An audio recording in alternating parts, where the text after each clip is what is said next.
been hanging out with us for the last handful of weeks, if not the last couple of months. So he's going to be with us here today until 6 p.m.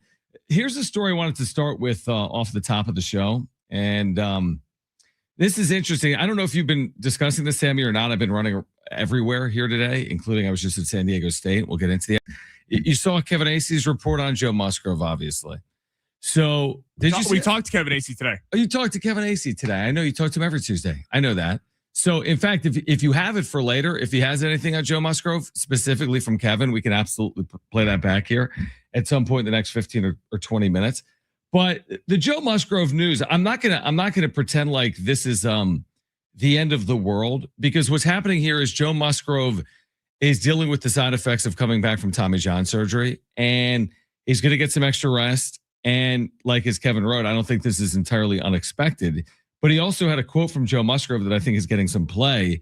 And the quote from Joe is, "It feels like I had surgery," which of course he did have, but that was 18 months ago. I think the point that you and I have made here recently, Sammy, is that it's hard to count on someone coming back from Tommy John to be consistent. I trust Joe Musgrove. I think he's going to provide good innings this year. But I was just having this conversation with someone. One of the keys in sports is to be reliable. It's like if one game you are, scoring 30 points, the next you're not scoring, or if in one game you're going 6 innings allowing no runs, and the next outing you're going 1 inning allowing 6 runs, that's not reliability. Now it's hard when you're dealing with Tommy John, because there's a period of time where you're just not like yourself. You don't have the same command. Maybe your body isn't reacting as well to coming off an outing in which you threw 60 or 70 or 80 or 90 pitches. So that's my concern with Joe. It's not, will he be healthy or is he going to be shut down? No, guys deal with stuff coming off Tommy John. It's not a straight line. My concern is he going to be consistent? And if he's not, and you can't really rely on him, what does it mean for everyone else? And that was always the concern with Joe Musgrove. And here we are in March before the season even starts. And there's a setback, which again, I think is to be expected. But how much are we really counting on Joe Musgrove in 2026, considering we haven't even started the season? And there's already all these things that are like uncontrollable that are already playing out with Joe. Yeah, it's so, we're talking about it for a while here, but it's kind of the big three. If we're looking at the starting pitching rotation, it's Pivetta, him, and King. And that was the concern before they signed Walker Buehler, before they signed German Marquez, Griffin Canning, and kind of went the route of let's throw a bunch of shots in the dark, of kind of cast off some other teams. Can we find someone who maybe was given up on too early? That was the concern, was that Joe Musgrove was going to have to be relied upon and not allowed to be brought along slowly, because some of the previous pitching staffs of the first couple of years, or the last couple of years of the Padres, Musgrove was allowed to kind of be that third, fourth guy and have the Joe Musgrove get ready that we all know and love for the postseason. It's just, it's a little concerning when you have the Joe Musgrove news. We're coming off here in Nick Pivetta yesterday talking about elbow soreness. And it's just, if these three aren't ready to go, where does that leave the Padres during the regular season? Because in other years, and this is why the conversation we had yesterday about Fangraphs has them, I believe, at 79 wins for the season, which kind of seems odd off the jump, because the same team and most of the same guys are coming back on a team that was pretty successful last year.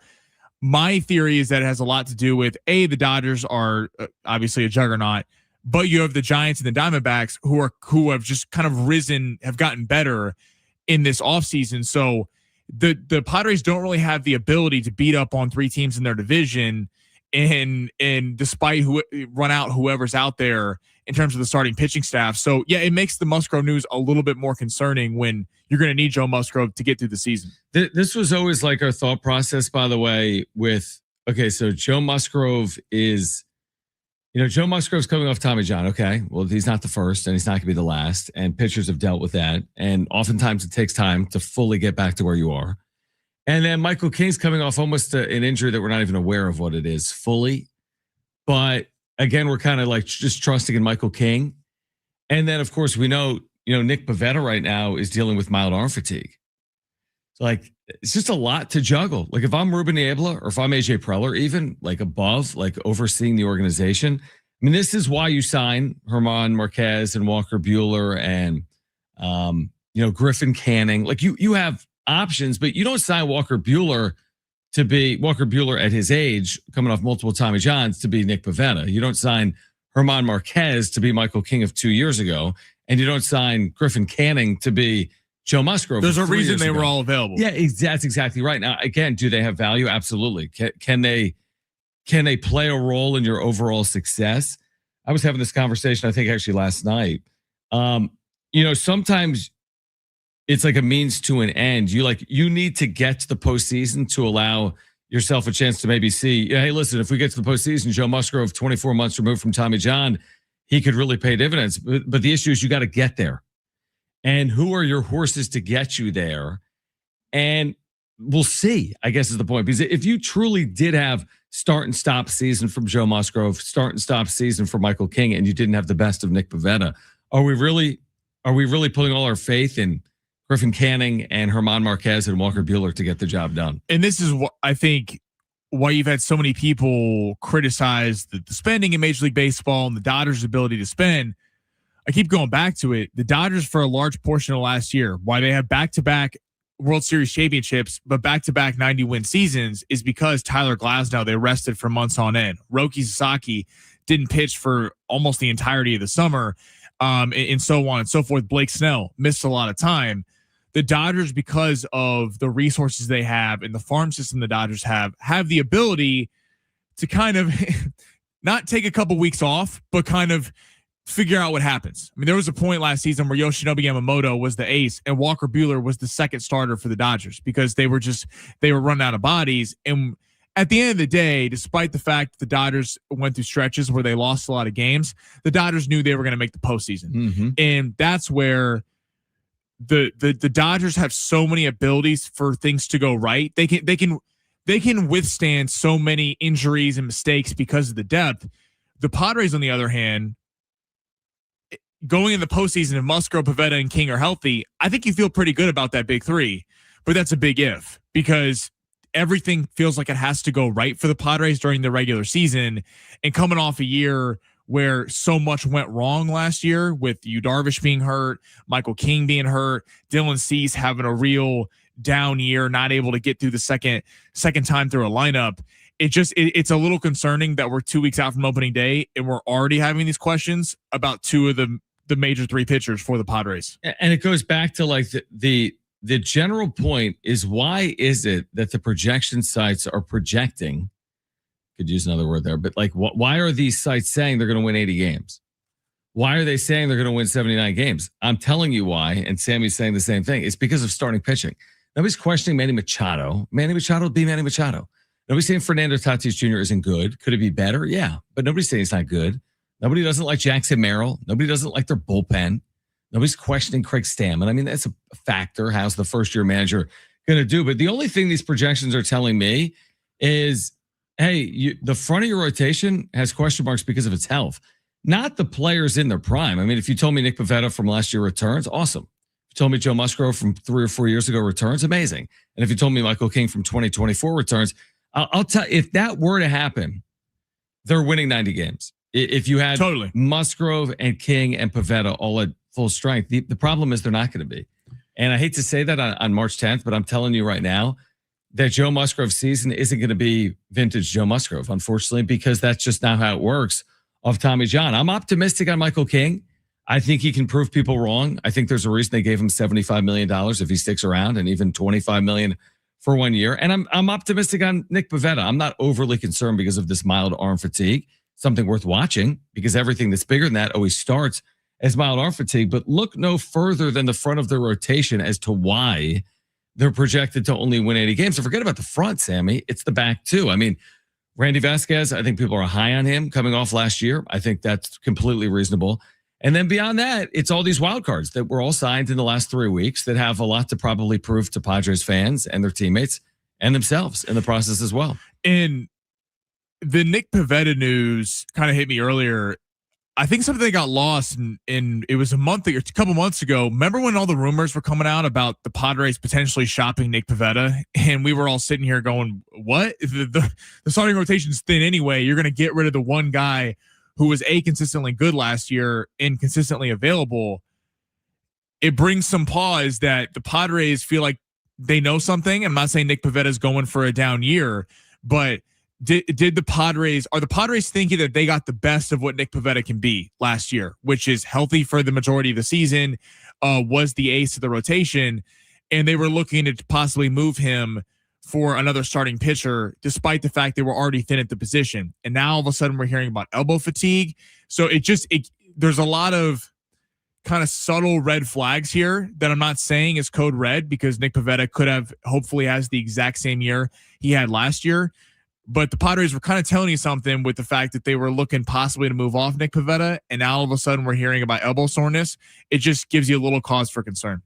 Yeah, and I think most teams now, weeks before their season, are dealing with question marks, because it's not like everything just comes into place in the middle of March. If anything, it's normally the opposite, because as you're ramping up, that's when you're dealing with the fatigue. Like that's when you're dealing with the minor injuries. That's when you're dealing with like Sung Moon Song has been dealing with no oblique. Well, that's inevitable that they'll have players dealing with injuries. That's not overly concerning.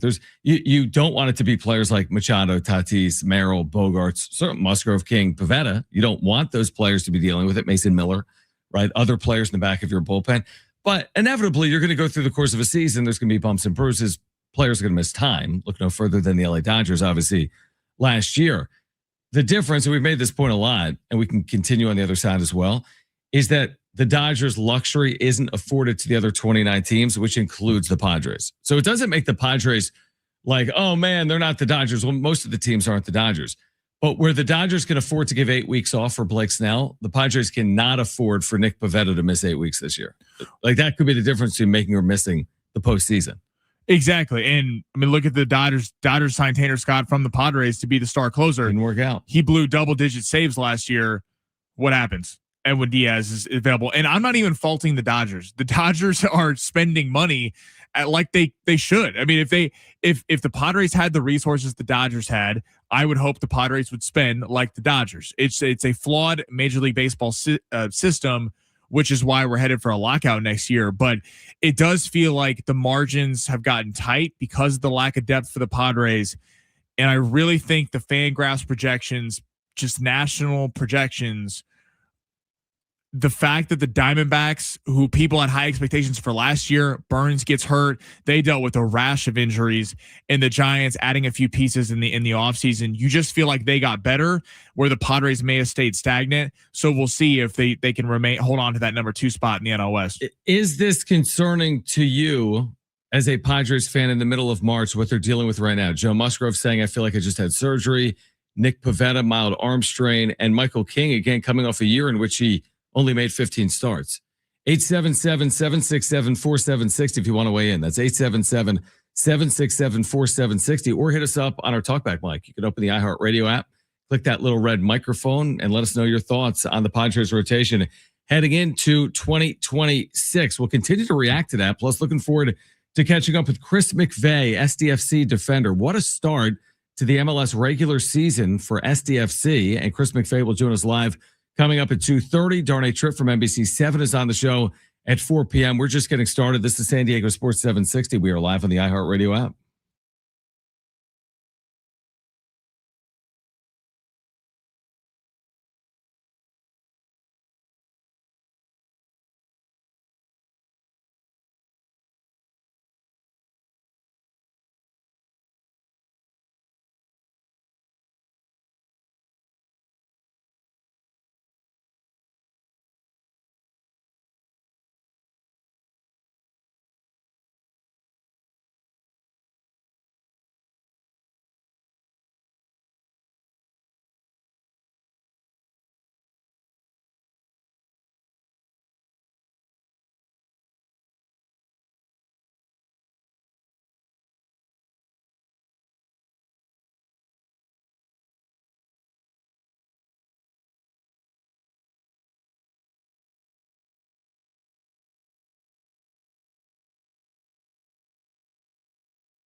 All right, San Diego Sports 760. We're going to catch up with Chris McVay, SDFC defender, in 10 minutes at 2:30. They're getting ready for the CONCACAF Champions Cup round of 16. They're facing Toluca tomorrow at Snapdragon Stadium. What a start to the year for SDFC. What a start to the franchise for SDFC. But they're into the round of 16. They'll play here, and then they'll play on the road at crazy elevation. Toluca at nearly 9,000 feet. Woo. We always talk about it with San Diego State, like they could play up upwards of 7,000 at Wyoming, and that's an indoor arena. Think about soccer at 9,000 feet. Now, there's Snapdragon tomorrow, but you're playing again both home and road to get through potentially to the round of 8 in the CONCACAF Champions Cup. So we'll talk to Chris McVay coming up in about 10 minutes. I want to go to the phones though. Again, John Schaefer, Sammy Long with you right now. If you want to weigh in, again, can the Padres overcome what they're about to be dealing with from a starting pitching rotation perspective? 877-767-4760, 877-767-4760. We've got our friend of the show, Dave, back with us here on San Diego Sports 760. Dave, hope you're doing well. Thanks for calling in, man. Well, good to hear the friendly dulcet tones of Mr. Schaefer. And I think I got the name for your show here. Your new show is going to be called Schaefer and Friends, since we have so many great people assisting you. I think that'd be a great way to proceed into the future. I like it. Just for my 2 cents, Schaefer and Friends. It works. It rings fast and gives you the flexibility, John, to basically take advantage of a lot of great talent that's out there that we have. Well, I appreciate that includes Mr. Sammy Long, right? No Sammy? doubt. My guy. Thank you, Dave. So what do you got, Dave? There you go, Bubba. Okay, so let's go. We're not going to, let's put it this way. On paper, we all love the paper.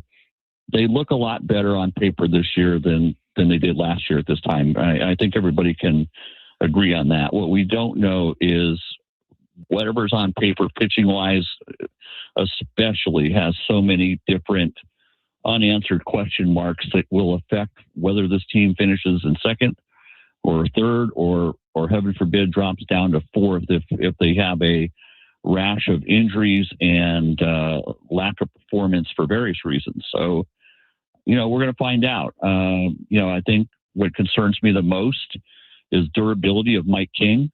I don't think we were told precisely what the matter was with him last year. They kept that pretty much a nuclear secret. We know that Joe's got question marks as well. So it's all going to be dependent upon that group, the first group. Then if they have issues, there's a lot of second line group coming with the likes of Buehler and Gonzalez and some of the other folks that they brought in that you can hope can backfill, because certainly the bane of the Padres' existence is they don't have anybody that they can depend on coming up from AAA or AA that can right away fill in. So the guys that are on the roster now are going to have to make it through the season one way or another, the whole 162. And if they don't, then we're going to have problems. Interesting you said it, Dave. Appreciate you listening and calling in as well. And again, if you want to weigh in, 877-767-4760. Yeah, it is. I mean, listen, from a pitching prospect perspective, yeah, I'm not really thinking about like who in their system can help them win right now. I mean, they are in a window where they need to win now. So I'm not thinking about their pitching talent in the organization to help get them over the hump. And I know that AJ Preller's thinking the same thing I'm thinking, because look at all these signings. He's not going to rely on guys in AA if they need someone to make 5 starts this May. He's going to rely on, Griffin Canning if he's back healthy, or he's going to rely on Herman Marquez if he's still in the organization. It's a unique spot they're in with their rotation. I mean, on one hand, you had Dylan Cease last year, but then again, on one hand, you had Dylan Cease last year, and he wasn't very good. So, like, the way baseball typically works, Sammy, is we're like, I'm looking at it through this lens of like, well, what if King isn't King and Musgrove isn't Musgrove and Pivetta isn't Pivetta? You know what happens a lot in those instances? Other guys pick up the slack. Then all of a sudden, Randy Vasquez has a career year and Griffin Canning comes back and looks really good. It's funny how it equals itself out sometimes. Like, Tatis may not hit 42 home runs again, but maybe all of a sudden Jackson Merrill improves his form. Gavin Sheets hit 17. Exactly. No one expected that. And Miguel Andujar puts together a good year, and so on and so forth. So sometimes you say it sorts itself out. Other times I look at 2021 with the Padres. They had all these starting pitching injuries, and they could not hold on in the least bit. Like the second half of the year was an abject failure, and I don't even remember what it was, 10-30 in their last 40 games. Or something ridiculous like that. At one point, they were like 15 or 20 games over 500. It's somewhere in the middle is my point. You're not going to have the fall off a cliff. I can't get any innings out of my rotation all year. That's not happening. But you're also unlikely to get career years from Nick Pivetta, Joe Musgrove, and Michael King. So you're going to need guys to pick up the slack because it's unlikely the top three in your rotation are going to have the best 3 years of their career in 2026. My number one thing I'm looking forward to the season is how Craig Stammen manages this bullpen, because important. It just felt like down the stretch, it was fun. It got a lot of people to the ballpark when Mason Miller came and Robert Suarez on a heater. Estrada was fantastic, Morejon and Adam until he got hurt. But you can kind of fall in love with it a little bit. And I felt like the Padres did that in the sense of it was, and part of that was because Dylan Cease couldn't get through a lineup a second time. Yu Darvish had the same issues. The only pitcher that you felt like could go 5, 6, possibly 7 innings was Nick Pivetta. And even if in some of these losing efforts, Vasquez or Marquez, Canning, Buehler, whoever it is, has to give you some length in games. And maybe you live with some rocky innings and you live with, you're putting more pressure on the bats to have to pick up the slack to match the other team. But it does feel like Craig Stammen, former relief pitcher, that can't be early on in the season. It can't be, going to Morejon, going to these guys so early in the game, where by the time you get down the stretch, the bullpen is so taxed, which is kind of, to me, what it felt like down the stretch last year in that playoff series against the Cubs. It's going to be fascinating to see how he does manage his bullpen, so to speak, not just manage, but manage his pitching staff in 2026. We'll switch gears and get back to it. But Chris McVay, San Diego FC defender, getting ready for CONCACAF Champions Cup and off to a 3-0 start in Major League Soccer. Chris McVay, the outstanding defender for SDFC, will join us on the other side. This is San Diego Sports 760. We're live on the iHeartRadio app.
This report is sponsored by Udo.com. All your business apps in one place. Some big NFL signings today. We got Romeo Doubs going to the Patriots on a 4-year, $80 million deal to replace Stephon Diggs, plus former Kansas City Chief Isaiah Pacheco headed to the Lions to pair with Jahmyr Gibbs, and Geno Smith is back in the New York Jets with a late round pick swap between the Jets and the Raiders. Lakers basketball on the airwaves tonight of San Diego Sports 760. Ant-Man going up against Luka Doncic. Hear that game right here at 8 o'clock. Minnesota is a 2.5 point favorite in that one. Your business deserves tools to make you feel in control, not overwhelmed. With Udo's all-in-one, easy-to-use platform, everything is together so you can focus on what matters. Start at Udo.com today. That's Udo.com.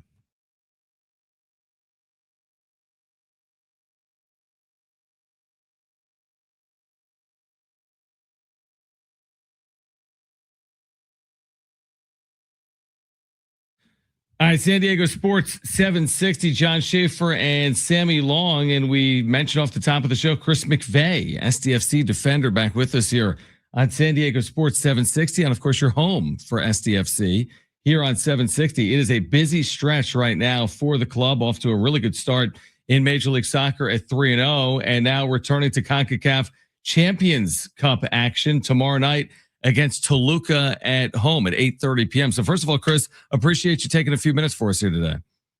Yeah, thanks for having me on. So I guess I just want to start with the opportunity and the challenge. Toluca specifically, right? They've had so much success in Liga MX. You'll face them at home tomorrow before traveling on the road. What type of opportunity and challenge is this for the club coming up? Yeah, I mean, it's a big game, but also a fun one. So I think a lot of the guys are looking forward to it, me included.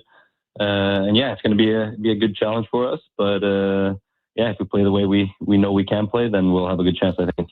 When you're playing in a format like this, when you're in a tournament and it's home and away, like how do you look at that from like a player or team perspective? Because it's one thing to get a result at home, but then you got to go have success as well on the road. And that's obviously a challenge when you're playing clubs in Mexico, specifically at elevation. And Toluca's at something like 9,000 feet, right? So what's it like as you approach, tournament play where you're playing in multiple venues in order to move on? Yeah, no, definitely. I think it's important to try to get off to a good start and have a good result at home because, it can be a little bit tough playing away. But then again, I think we as a team just go into every game kind of the same way, regardless of if it's a friendly or if it's a, big game like this. So I think that kind of helps us because then, we go in to win every game. And yeah, obviously it's important to get off to a good start, but we just know that we got to focus on what we can do good, and then the results will come. Are there any secrets? We talk about this in a lot of sports, like playing at elevation, which you're not doing tomorrow because you're at sea level here in San Diego, but you will do in a week when you're playing at something like 8,700 feet at Toluca. Like what do people say about playing at elevation? Is there any way to make it easier, or you just have to endure it? Well, I mean, yeah, we had the game in Mexico City against Pumas now last round, and that was also very high up there. So yeah, it's definitely, you feel it a little bit more than normal maybe, but yeah, I think it still comes down to, style of play, and, we want to keep the ball and have possession and then, make the other team run as well. So I think if we do those things that we do well in our play style, then that will help us a lot. We're with SDFC defender Chris McVay with us right now in San Diego Sports 760, home for SDFC here in San Diego. What's it like as a player to be bouncing back and forth between CONCACAF Champions Cup and also Major League Soccer's regular season? Yeah, I mean, there's a lot of games now, yeah, but it's also really fun. I mean, everyone wants to play games, and that's what we do this for. So yeah, to be able to play more tournaments and have, more opportunities to win trophies and be in more tournaments, it's always fun as a player. So I think, yeah, really excited to be able to have so many games. How would you describe, last year, obviously you guys got off to a terrific start in Major League Soccer and had a terrific year. And now this second time around, you're off to another terrific start where you've had 3 wins in 3 matches. How does this compare to what you were experiencing last year with SDFC? Yeah, no, I think it's, we're kind of just building off from last year. Obviously, now we know each other a bit better and stuff like that. So, it's a little bit different, maybe knowing where we stand compared to last year. But yeah, I think, we're a good team. We got a lot of good players, and we're just trying to build off that momentum that we came off from last year as well. And yeah, I mean, it's been off to a good start, but it's, we got to keep it up also. There's a lot of games this season. So yeah, we try to go into every game with the same mentality. Chris McVay is with us right now. Again, SDFC defender, SDFC playing Toluca tomorrow night at 8:30 at Snapdragon Stadium. What is it like as a professional athlete when you have to endure the longevity of a season? Like, how hard is it to maintain consistency? To me, the consistent part of it would be the most important, but also the most challenging, because to your point, it's like a season starts whenever it starts, and then it just goes and goes and goes. What's the key to maintaining a level of form and consistency throughout the course of time? Yeah, I think that's a tough one, because there's a lot of games, and it's tough to also stay fit and healthy through the whole year. Yeah. So it's a lot of important stuff outside of the soccer as well, with food and sleep that comes into play. That's really important. But then also we have all the staff and recovery tools and stuff at the facility that helps us get through that as well. So, that's really good. But then also I think having a big squad, which I think we do. So having rotations when we need it, have players that, maybe are young and getting the opportunity to play. And I think, yeah, that's a big thing to get through the whole season. A year ago, as you know better than I, everything's new because the whole team is new because it's an expansion franchise. This year, as you kind of reference, you're kind of building off the successes of 2025. But what are the key differences, even from the club's perspective? Obviously, some of the players have moved on, including Chucky Lozano. Like, how does this club and its style, I'm sure the style of play is very comparable. Like, but what are the characteristics of this club that might have differed from last year's club? No, I think it's not too much different. I think, we kind of have the same core group as last year. Obviously, there's some players always coming in and out of the team, but I think, we're just building off even the play style. We're playing the same way that we did last year, and we also improve on stuff that we needed to get better at. And because, a lot of stuff was very new last year, and now we're a little bit more used to it. So that means we can also add on maybe new layers of our play style and just keep on adding stuff where we can improve on. So what is it about SDFC specifically, and Chris McVay, SDFC defender with us right now on San Diego Sports 760? What is it that has allowed you to play some of your best soccer with this club? Yeah, I think, just coming to San Diego, when I made that decision, it was also me and my agent talked about finding a team that, fits the style of play that I can be good in, keep the ball a lot and just the play style. So when we made that decision, we thought that would be a good fit. And I think, it's been great. And I love the way we play. I go out there and enjoy it every time. And yeah, it just fits the style of play I want to play soccer, and yeah, it aligns good. I'm sure, I know I've probably asked this to you before, and I'm sure you've been asked it a lot, but just San Diego as a market, its passion for soccer, whether it's men's or women's, whether it's, MLS or international. What has it been like for you to immerse yourself in Southern California, specifically in San Diego, and to see the way people react to SDFC? Yeah, no, it's been really cool, and also being part of it from the beginning. Yeah. I got out here before the season started and met some of the fans for the first player appearance, and it was really cool to see everyone show up and be so excited for having a team in the city. So yeah, I mean, it's been amazing, and the fans last year was great. We had a lot of sellout games and a lot of fans the whole season come and support. So it's been really awesome to see that here. Chris, curious before you go, when you're playing on aggregate, right? When you're combining scores at home and away against Toluca, does that change anything stylistically or going into a match? Because in an MLS match, you win, lose, or draw. But when you're playing on aggregate, how much emphasis is there on not just scoring, but adding on or maintaining advantages? Like, what plays into what plays into that? Yeah, I mean, I think that definitely adds into the results. You got to be thinking about it for sure. You don't want to concede a bunch of goals at home when there's away goals counting and stuff. But then again, at the end of the day, like we want to score more goals than them, and we want to keep clean sheets. And you'll see what happens. But obviously, you think about it, and you want to be very sharp, but you always do. So it doesn't really matter in that sense, because you always want to win the game, even if you're winning the first one, you want to go and win the second one as well. And I think that's kind of the mentality this group and this team has.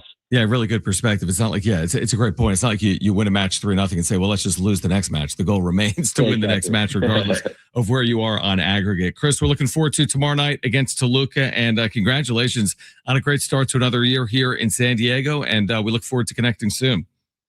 Awesome. Thank you very much. All right, great stuff. Chris McVay with SDFC. Again, they get Toluca tomorrow night at Snapdragon Stadium at 8:30. This is an amazing story, this franchise. It really is. This is an incredible story. It's playing out right here in San Diego. It's like, you could have an expansion franchise, Sammy. You could go 10-22 your first year. Again, I get it. They're draws in soccer, but you know my point. You go 10-22. It's completely excusable. You have a brand new franchise. You have a whole. No one's going to crush you in the media. No one's going to kill you. And you can kind of build up, and it might, oftentimes in professional sports, it takes 2, 3, 4, 5. Shoot, the first Padres winning season was in year what? It was like year 13. Just think, I might not have that right. Someone correct me on that. But it took a while. They didn't have a winning season their second year. They certainly didn't have a winning season their first year. Now, we've seen a little bit more of it recently. You look at the NHL, like Las Vegas, the Golden Knights, won the Stanley Cup, I think, in their second year. They went right? to the Stanley Cup the first year, and then, ended up winning one a couple years later. So, maybe things have changed a little bit, but like that takes nothing away from SDFC. The fact that they've been able to do this, there's clubs that have been in Major League Soccer for 20 years that, had terrible years compared to SDFC came within 2 matches of winning the MLS Cup last year. Well, I think what's even more impressive is they built their team understandably on stars. Chucky Lozano, Milan Olaski, trying to get people interested. I mean, think it's like a business. You're new trying team, to get people in the door. Try to get people in the door. You need someone to sell. And the fact that them losing Olaski, and he was, one of their best players throughout the season last year, then Chucky Lozano, the whole drama with that, it just feels like whoever is playing for SDFC, and they haven't even gotten to the Right to Dream Academy, guys. Right, it's a great point. They're not using these young players they're developing. It's only been a year. They're like barely cracking the rotation, trying to get on the field. It's so cool that you can tell Mikey Varas in his second year has already established a culture of winning, where it's like, hey, whoever's coming to put on the SDFC jersey is a part of a brand here versus just star driven, because a lot of expansion teams are all about the star, making the star happy, because you need to sell tickets. It's so impressive what they've been able to do in such a short period of time. All right. On the other side, what are the Aztecs saying about the upcoming Mountain West tournament that kicks off on Thursday in Las Vegas? San Diego State will get either Colorado State or Fresno State in the quarterfinals. Aztec players and coaches speaking today. I'll share what they had to say. On the other side, this is San Diego Sports 760. We're live on the iHeartRadio app.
All right, John Schaefer, Sammy Long. Brent Sperry has the rare off day. I've been here for nearly 9 years, and I could probably count on a hand, like one of two, how many days Brent hasn't been here. Seriously, I mean, it is very rare that Brent is not in the building. I think he went to see Nine Inch Nails, he was saying last night. Yeah. So it's not like it was such a crazy night. He called out. He was always scheduled to be off today. As we know, as long as we know, maybe he did have a long night. Well, he may have, but he was always scheduled to be off here today. Brent is going to be back tomorrow here on San Diego Sports 760. We're going to hear from Kevin Acee. If you missed him earlier with Ben Fletcher and Sammy Long, his thoughts on the latest with Joe Musgrove. That's where we started today. But I did want to touch on San Diego State now, 2 days out. By the way, just everything playing out right now. This is championship week in college basketball, Selection Sunday, just 5 days away. It's already pandemonium and it's Tuesday. Like, you got teams that are on the bubble that are losing and playing their way out. You got teams in the bubble that are winning and playing their way in. Santa Clara is a good example last night, the WCC. This morning, Stanford losing to Pitt, a woeful loss that probably will cost them a spot in the NCAA tournament. San Diego State, this is what I noticed today. So I attended, a media availability at Brian Dutcher, BJ Davis, Reese Dixon Waters, and Miles Bird all speak with the media. And I would say this, for whatever it is worth, they are solely focused on the task at hand. Like, this is the time of year where none of it matters. They lost to Troy in November. True statement. They lost. Like, you can't go back and switch it. And they lost 4 of their last 6. Accurate. It happened. It played out. They did not play their best basketball down the stretch. They had some heartbreaking games in there. New Mexico, Grand Canyon on the road back in January. I mean, it is what it is. Like, the cliche is water under the bridge. Does losing to Troy in double overtime 120 days ago impact them Thursday? Of course it doesn't. So it's all about making the most of the opportunity in front of you. Is it easy? To a man, everyone said the same thing. No. Very good league. Margins are thin. It's not going to be easy. It'll start against either Colorado State or Fresno State. But the thing is, despite everything, you're a game away from a Mountain West semifinal, and you're two games away from a Mountain West championship game. That's just what it is. It doesn't mean they're going to accomplish it. Fresh start. Yeah, or put it all together. But it's like, all you got to do is play well for 40 minutes, and then you have all the confidence in the world. You beat Colorado State or Fresno State. I'm assuming it's going to be Colorado State, although I think Fresno State beat them this year and lost at CSU by 4 during Colorado State's long winning streak.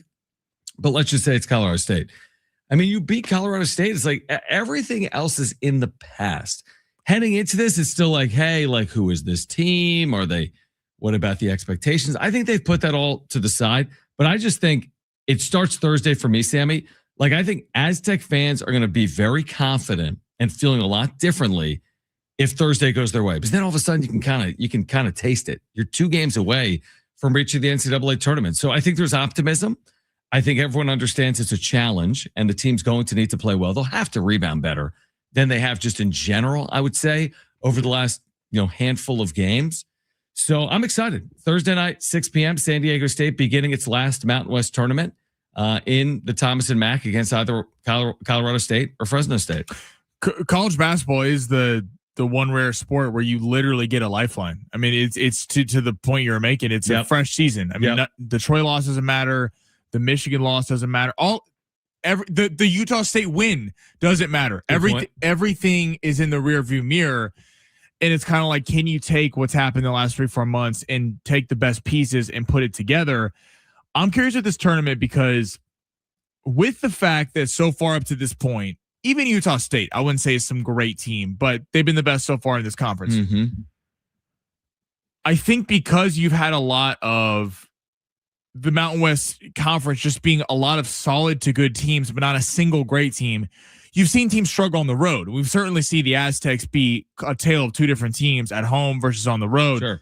The team that beat up on Utah State looks like the team that we all thought that were coming into the season. This Colorado State loss on the road a couple weeks ago was probably one of the lowest points for the Aztecs this year in terms of they looked flat and they looked like they were out of sync.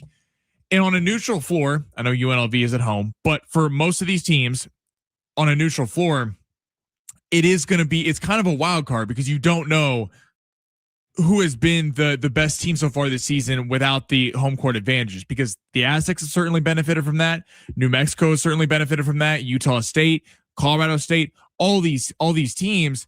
I mean, San Diego State playing Colorado State on their home floor look completely different than San Diego State playing on Colorado State's away floor. So this is where I'm getting to the point of the Aztecs. There's a reason why they were picked unanimously number 1 to start the season, and it worked out that way, and you can't just flush all that. But when you're playing on a neutral floor at a neutral tournament, it's really where talent rises to the top, and a home crowd isn't really going to feature either way. In fact, it probably would go towards San Diego State, because San Diego State fans do show up pretty well in Vegas. So this is where the depth of the Aztecs, the fact that they go 11 deep and have been tested, albeit didn't play well against the top tier teams, your Arizonas, your Michigans, your Baylors, maybe that them being tested against the elite on a neutral floor without the raucous home court environments could lead in the Aztecs' favor. I mean, they've played as well as anyone in Vegas, like anyone over the years. They win Mount West tournaments. They beat UNLV routinely on their floor. Shoot, Players Era in 2 years, they have 3 wins in the Players Era. They beat Houston and Creighton, and this year Oregon. I know they're down, but they're 3-3 in that event. Like, Vegas has been a true home away from home. I think the stat is no team has won more games in a arena that isn't their home arena than San Diego State at the Thomas and Mack over the last 20 years. Like, more than Villanova at MSG, more than Duke in, like, I don't even know where they play the ACC, in Greensboro. Like, nobody's won more in a home away from home than San Diego State at the Thomas and Mack. Now, does that guarantee they play well on Thursday? Of course it doesn't. But I guess it does do this. They'll be confident. They've had a lot of success in that building and in that city over the years. Vegas natives everywhere. Farrell Compton, Taj DeGorville, Miles Bird's family lives in Las Vegas. It is a hop, skip, and a jump, right? Like, for San Diego State, Las Vegas really is Viejas East. Some people say for New Mexico, it's Pitt West. I think that comes from Viejas East. So they'll be confident heading into Thursday, and can they make the most of it? If they can, it'll be a fascinating weekend. And the winner of this tournament is going to have one of these matchups where they blow a team out, because it's a war of attrition. Right. You got to kind of find ways to win on the margins, and being able to rest the final 5-10 minutes of a game, even though your lives depend on it, is risky. But that's the team. To play 3 straight games where it's going down to the wire is going to be tough. So whatever team comes out wins the Mountain West Conference tourney, it's going to be because they got a favorable draw, such as Fresno State beating up on Colorado State, or something like that, where they're able to kind of get some rest, some of their top players in one of these games. All right, they're showing, by the way, is today the anniversary of basically COVID impacting the sports schedule in 2020? That is crazy, because it's March 10th. This is when, remember, the NBA officials came out and, like, took the T-Wolves off the floor, and then Rudy Gobert, like, said, like, no big deal, and touched all the microphones, remember? Yeah, and he was conference. And then he ended up having COVID and got everyone sick. So anyway, that's amazing, because 6 years ago, I remember San Diego State had actually just completed the Mountain West tournament. They played a week earlier that year because of a Vegas conference, and then this came on the heels of Sam Merrill hitting that 3 over KJ Fagan. And of course, before Selection Sunday, which didn't even exist because of the cancellation of the NCAA tournament. Neither here nor there, but that was 6 years ago, essentially right now. On the other side, let's hear from Kevin Acee on Joe Musgrove, the latest with Joe suffering a setback. Was it a setback or not for Joe Musgrove? We'll hear from Kevin Acee on the other side. In addition, in the 3 o'clock hour, let's give away a 4-pack of tickets to the San Diego Zoo Safari Park. Stay with us on San Diego Sports 760. We're live on the iHeartRadio app.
Sports sponsored by the San Diego Wave FC. We got Lakers basketball tonight taking on the Minnesota Timberwolves.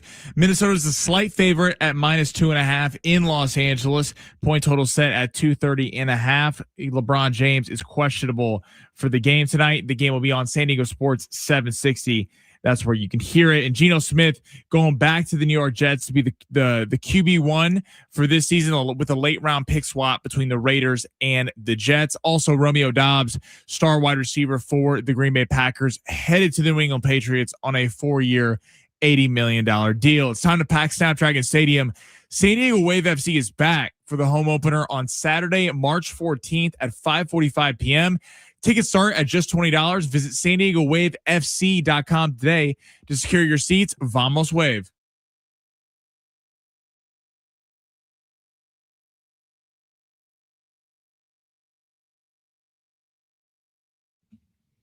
All right, hour 2, San Diego Sports 760. John Schaefer and Sammy Long. Darnay Tripp will join us coming up at 4 p.m. from NBC7. So Darnay on the show. Kevin Acey with Ben Fletcher and Sammy Long earlier. We'll hear from Kevin in a moment. Before we do that, because again, he has the latest on Joe Musgrove. This is just a random thought I had. You know how like in sports, sometimes every once in a while you're like, remember when? I'm gonna give you a remember when right now, Sammy. And you're young, but you'll even remember this. Like, I guess the premise is this. And I've mentioned this a couple times the last like 2 months. I think, what on earth happened to Syracuse basketball? Yeah. Like when I grew up, Syracuse was like a true power, a massive brand, basically probably because of Jim Boeheim, but packed the Carrier Dome, the Big East. Well, they transitioned to the ACC. They kind of held on for dear life at the end with Jim Boeheim, and there are all kinds of things playing out there towards the end. Now they're just some random program. I just happen to be watching the ACC tournament right now in Greensboro between SMU and Syracuse. Syracuse has the second worst record in the ACC this year, and they're down 20 points with 8 minutes to play to SMU on some neutral floor. My general point is like, take another team in another sport and be like, what happened to that team? Like Syracuse is a perfect example. UNLV basketball is one. True, but the dynamics at play are they aren't in a power structure like Syracuse, but I would agree with that. I mean, UNLV is a good one. Is a very good one. Nebraska football. Nebraska football is a great one. Nebraska football is a great kind one. of USC football. Little bit, but they've still had years where they win 10 games.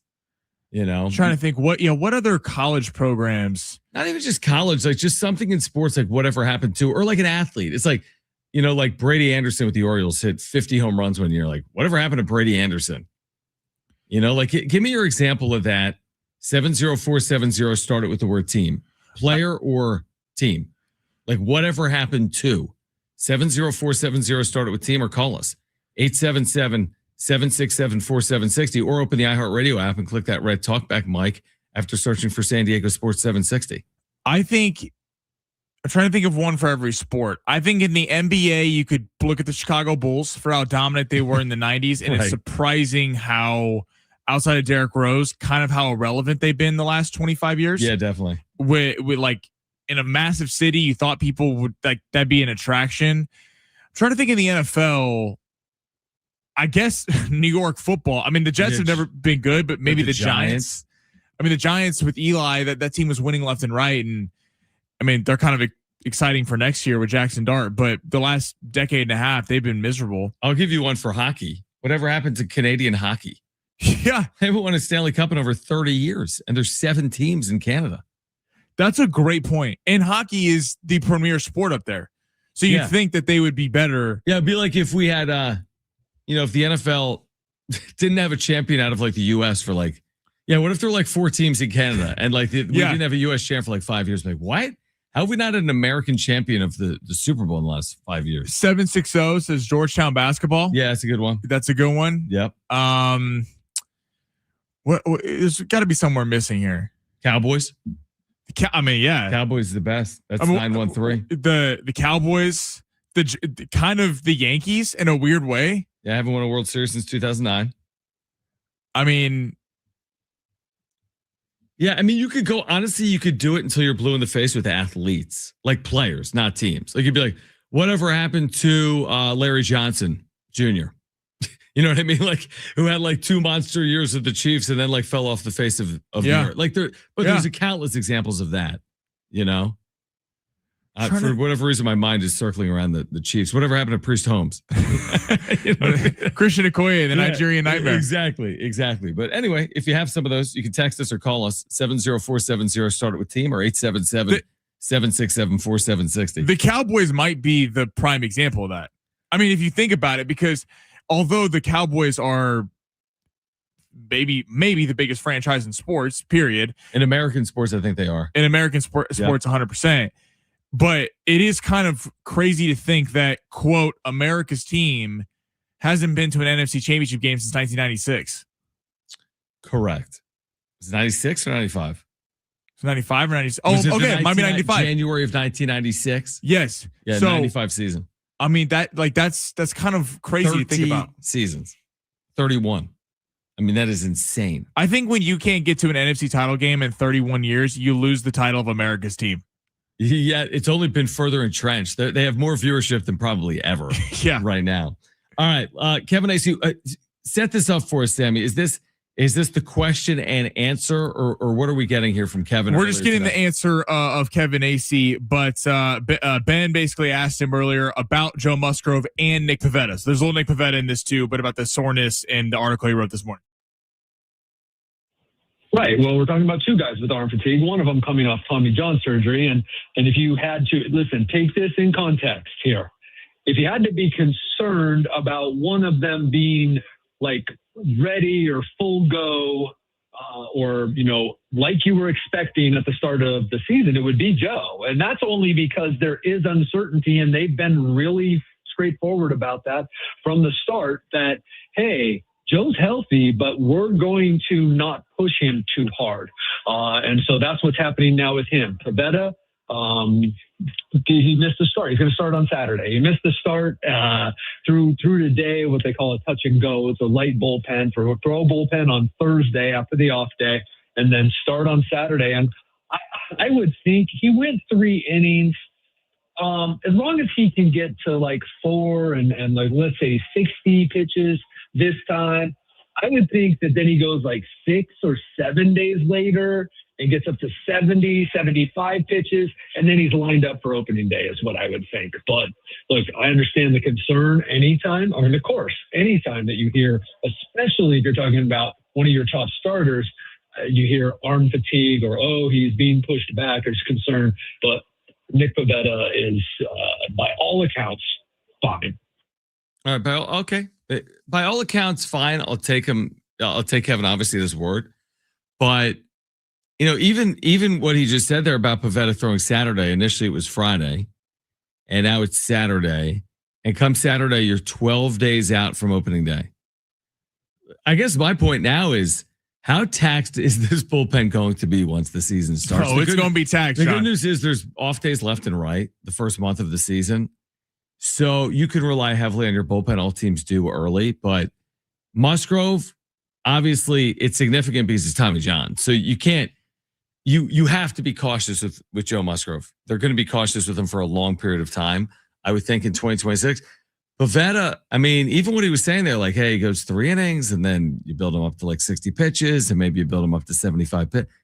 I don't know. It's just, if I was leaning one way or the other in terms of, you know, I'm concerned or I'm not concerned, I'm leaning towards the side of concern. I just am.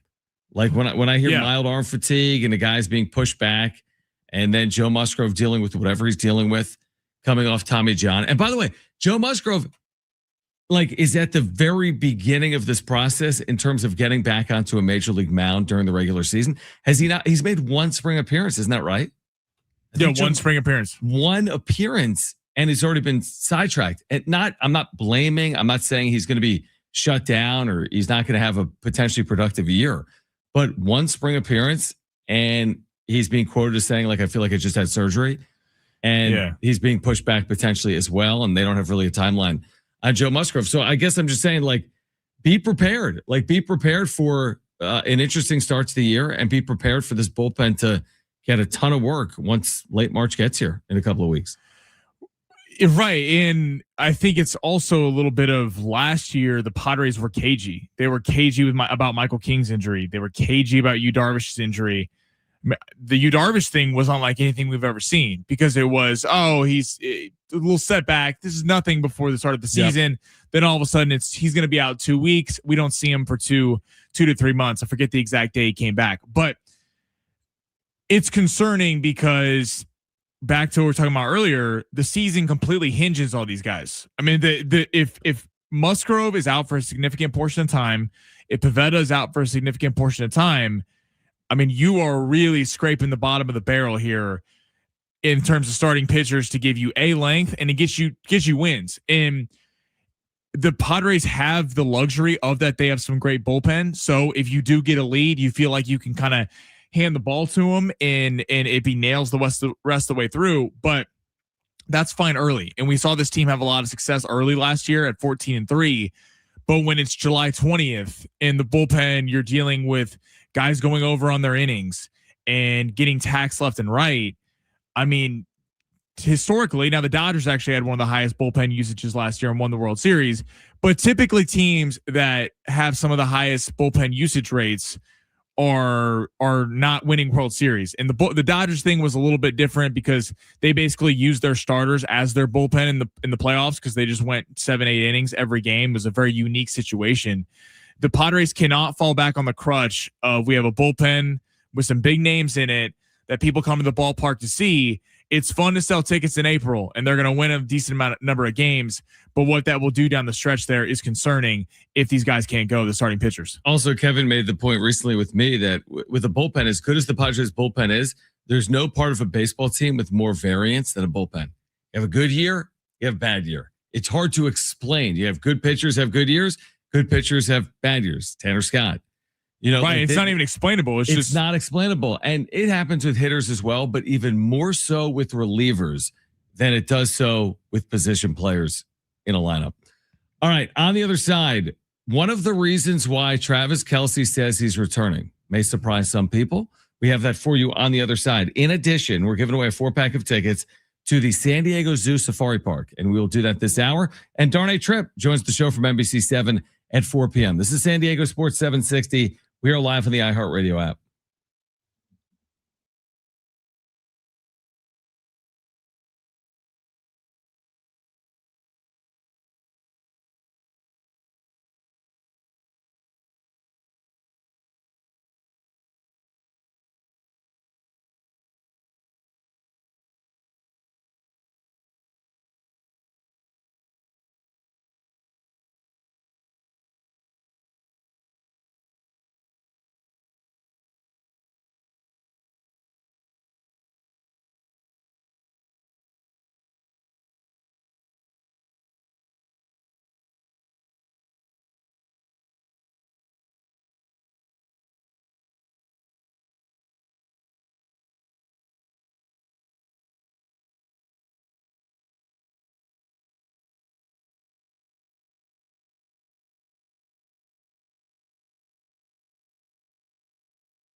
Girls just want to have fun. All right, John Schaefer, Sammy Long, back with you here, San Diego Sports 760. Darnay Tripp, NBC7, joins the show coming up at 4 p.m.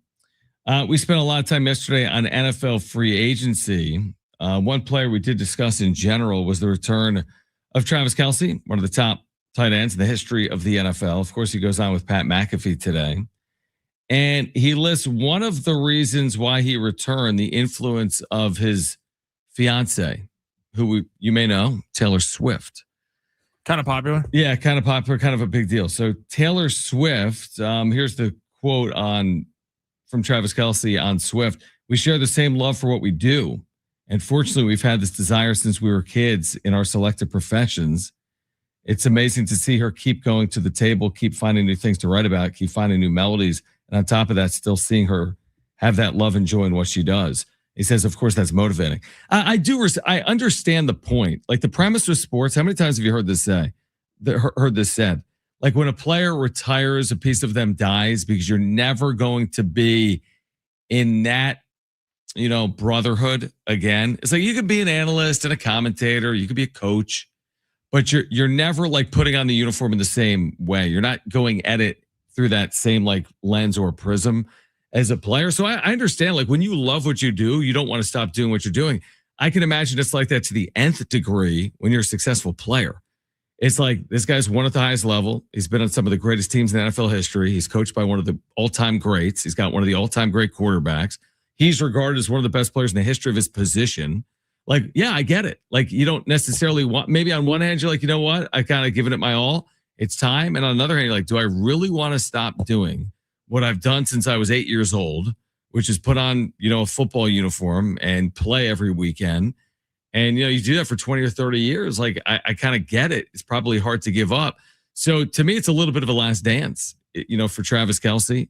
I don't know if it is for the Chiefs, but, Andy Reid's no pup. I don't think he's going to be there for forever.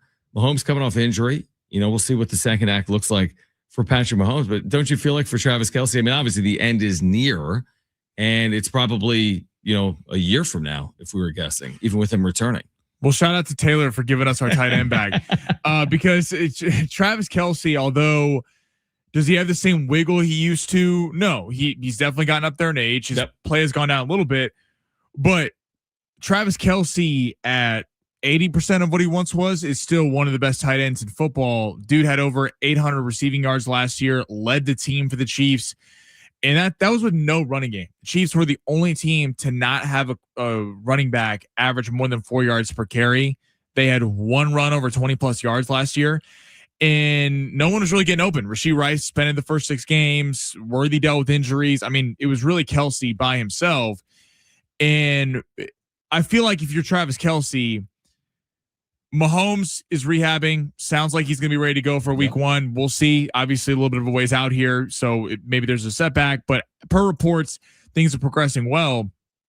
And the way it went out, I mean, to get blown out in the Super Bowl, you got throttled by the Eagles, and then to kind of come back for the revenge tour, and the revenge tour did not work out that way. You have 6 wins, really faltered down the stretch, went 1-7 in one-score games. So I think also if you're Kelce, you're sitting there. Eric Bieniemy's back as the OC.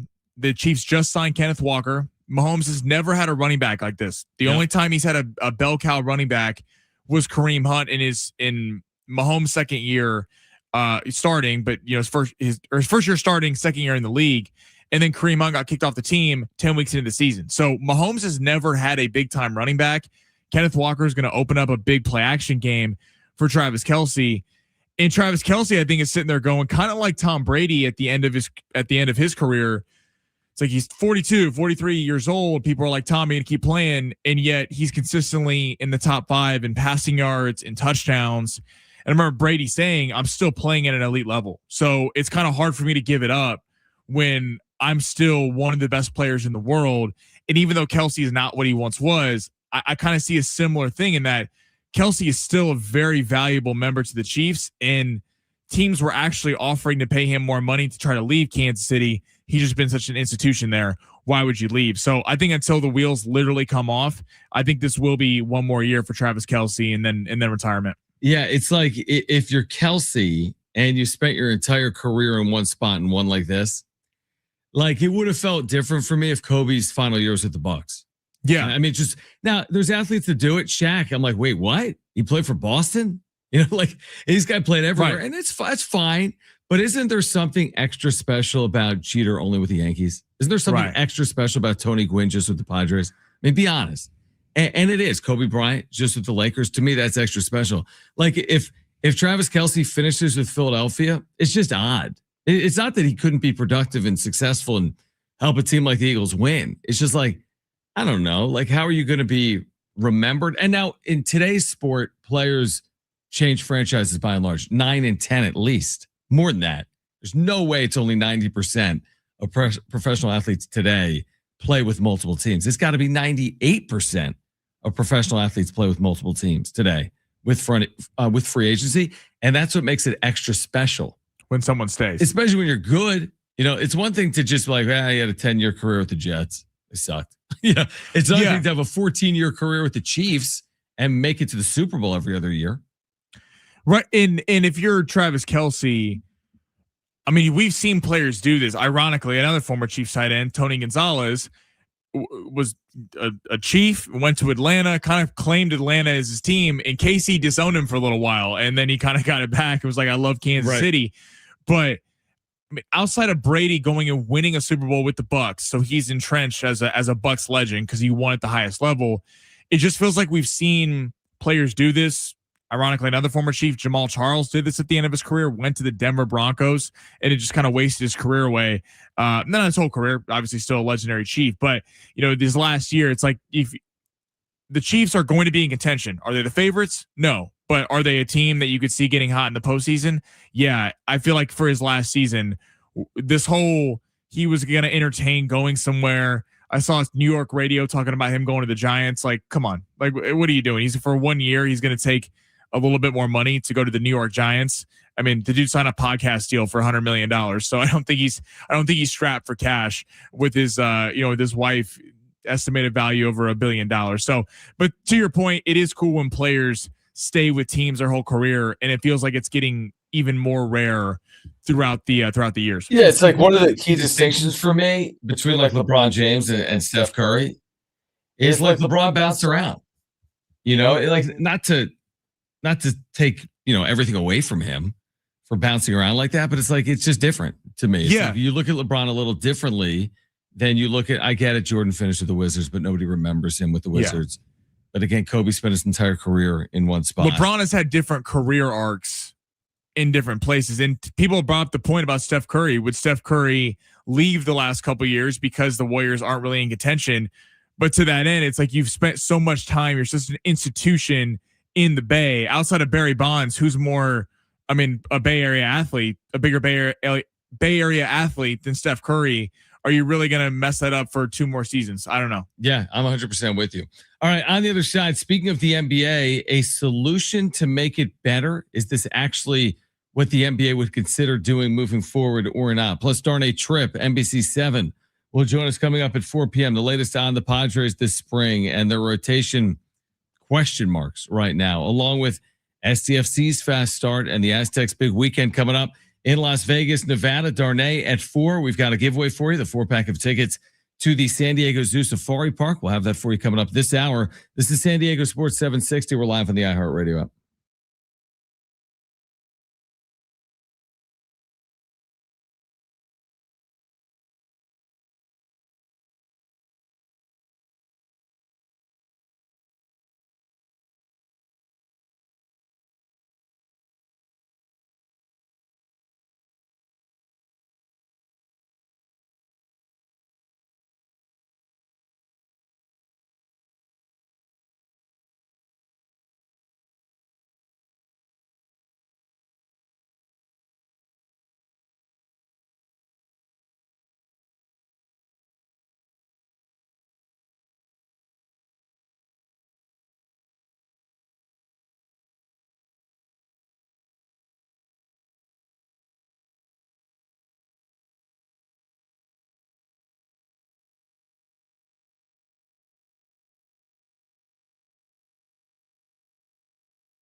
The sport's sponsored by Profile Across America. Out of the NFL right now, Philadelphia Eagles have signed corner Tariq Woolen on a 1-year, $15 million contract. Pro Bowl corner is going from Seattle to Philadelphia. World Baseball Classic, after the United States have started off 3-0, getting a win over Mexico. They'll be taking on Italy tonight at 6 o'clock. Michael Lorenzen will get the ball for the Italians, while the U.S. will be going with Nolan McLean. And the Lakers are back tonight at 8 o'clock. Hear that game right here on San Diego Sports 760. Anthony Edwards, Luka Doncic. Minnesota is a 2.5-point favorite in that one. Again, that game is at 8 o'clock right here on San Diego Sports 760. Did you know a billboard can save a baby's life? It's true. You can make a difference by helping spread the pro-life message to reach those who are struggling with an unplanned pregnancy. Please make a gift today. Visit prolifeacrossamerica.org.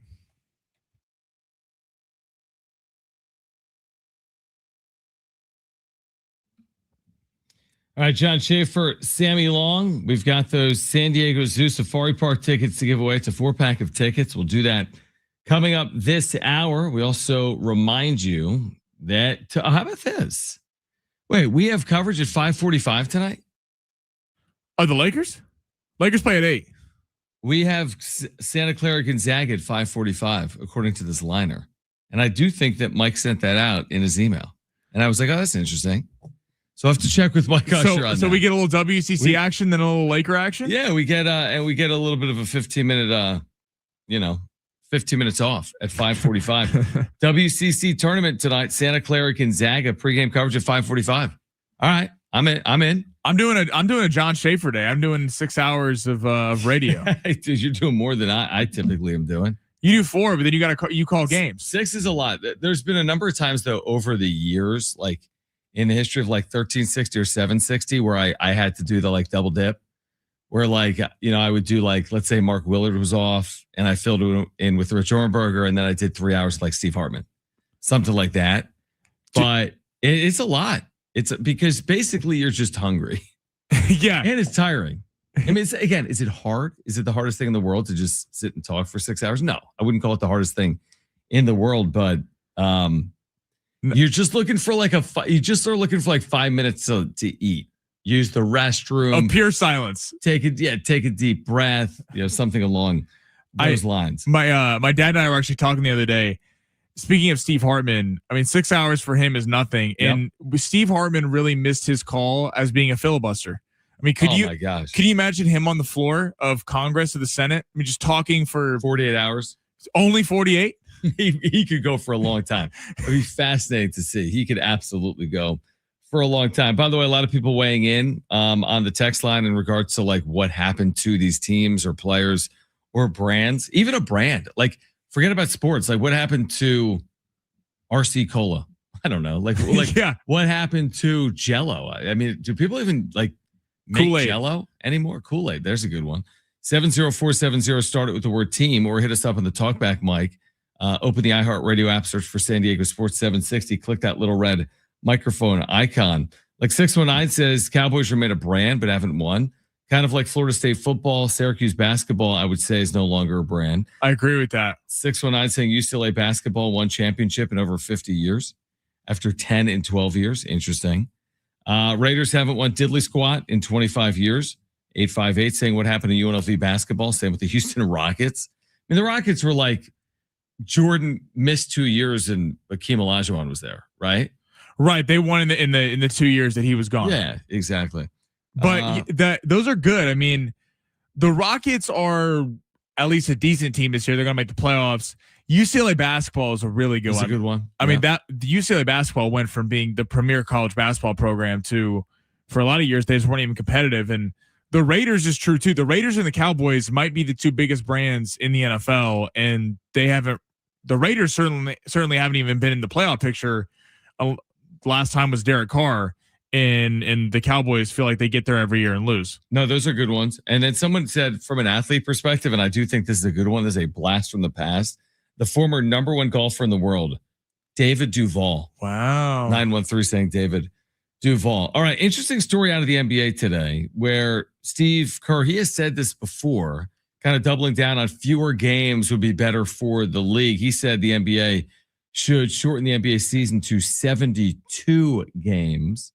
Obviously, this has been such a constant theme over the last, let's say, 5 to 10 years, where you've got, you have all these players missing games. What did we call it? What's it? I'm blanking on it, of course.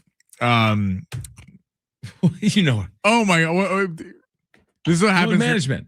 Load management. So, maybe it started with Kawhi, but that then took on a life of its own where nobody plays 80 games. Now you just have to play 65 to qualify for NBA awards. They recently instituted that. Previously, you didn't even have to play 65. So the NBA's got problems on multiple fronts. You've got the tanking aspect that we've talked about.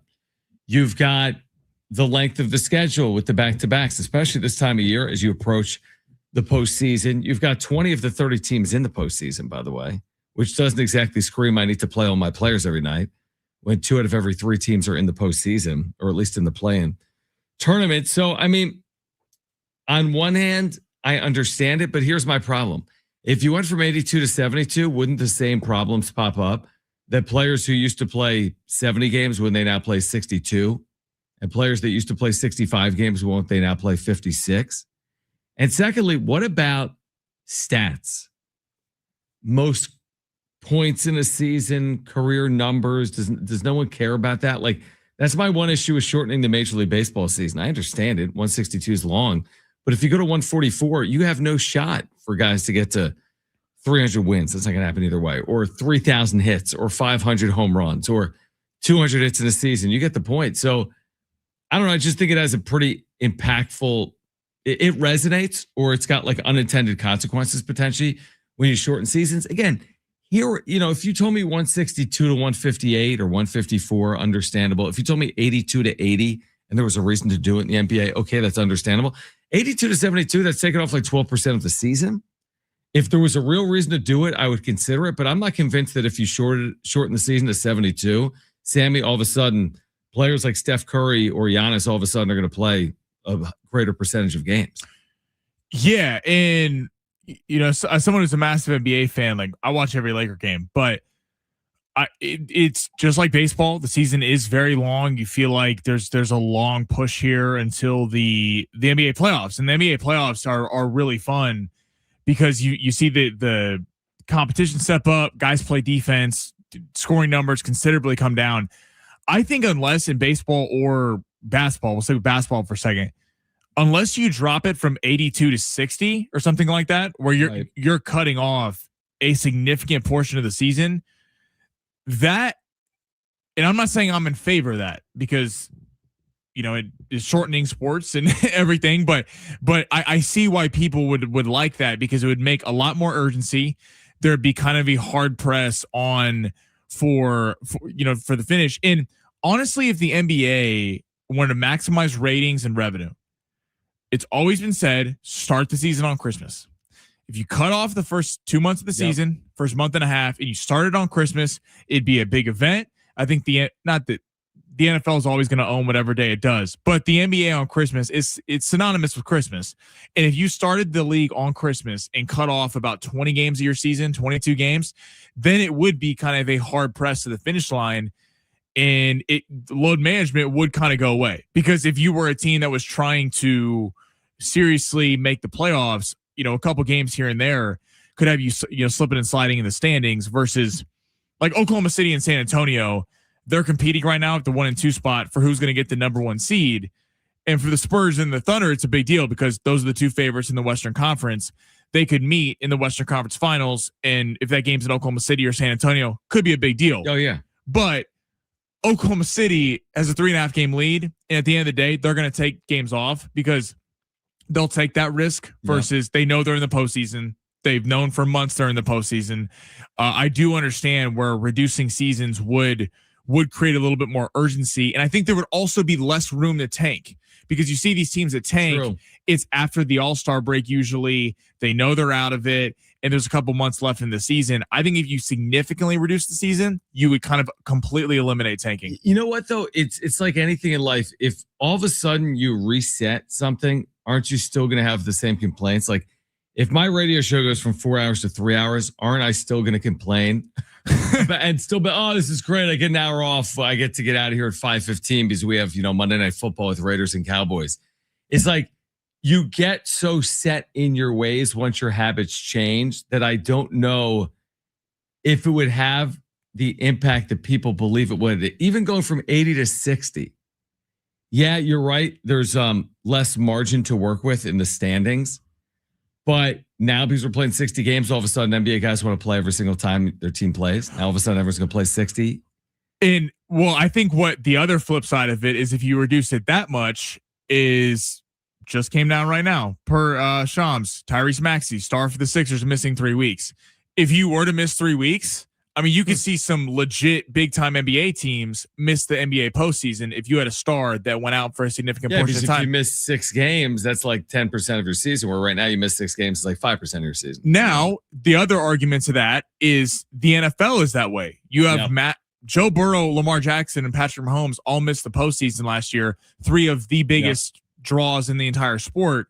And the NFL didn't suffer ratings. They still had massive ratings in the postseason because you got a lifeblood of new teams in there. I would think reducing the NBA would have benefits. Certainly reducing Major League Baseball would have benefits. But to your point, I guess if it messes up stats, but honestly, I'm less worried about stats if the product is better. If baseball reduces by a month or two and there's a little bit more urgency night in, night out. I think that's reasonable. I do think that's fair. All right, Donate Trip NBC7, his thoughts on the Padres rotation, question marks.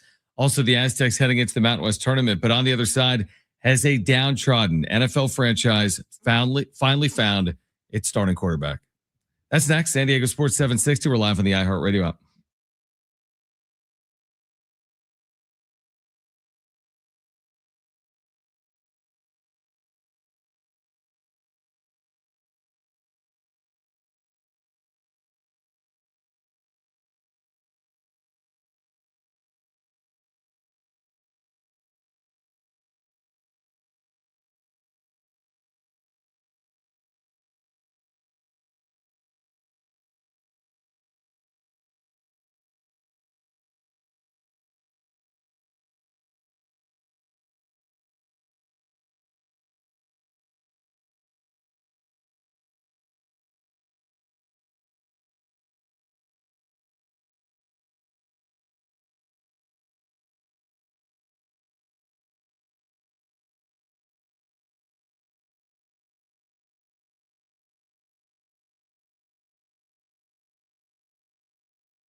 All right, San Diego Sports 760, Darnay Tripp, NBC 7, joining us coming up at 4 p.m. And coming up within the next 10 minutes, we'll give away tickets to the San Diego Zoo Safari Park. We've got a 4-pack of tickets to the San Diego Zoo Safari Park. So Darnay, on the Padres rotation questions and the Aztecs heading to the Mountain West tournament, Geno Smith proving you can go home again, maybe. Geno Smith to the Jets. It's been about a decade, right? But he ends up landing with the Jets from the Raiders in exchange for a 7th-round pick. It's interesting because the Jets have been so bad for so long, even with quarterbacks that have been successful elsewhere, that it's hard for me to put any stock in any decision that the Jets make as an organization. It just is. I don't care who their quarterback is. It's the same old story year in and year out. Geno Smith has had good years since leaving. Is he going to have is this going to have a happy ending for Geno Smith going back to New York with the Jets? He will be their starting quarterback, but you're the starting quarterback for the New York Jets. That hill is very uphill heading into 2026, is it not? Well, I think we got into this. Fletch and I got into this a little bit earlier on our show. It was, if you're the Jets, you're going to be bad this year. I mean, it's just now, but how is it different than any other year? Right. And you kind of had a moment there where you had Sauce Gardner, Quinnen Williams, and Aaron Rodgers, Garrett Wilson, Breece Hall. There was some talent on that team where people got excited about the New York Jets. It didn't work out because Aaron Rodgers, because of whatever reason you thought. Nathaniel Hackett never really made sense.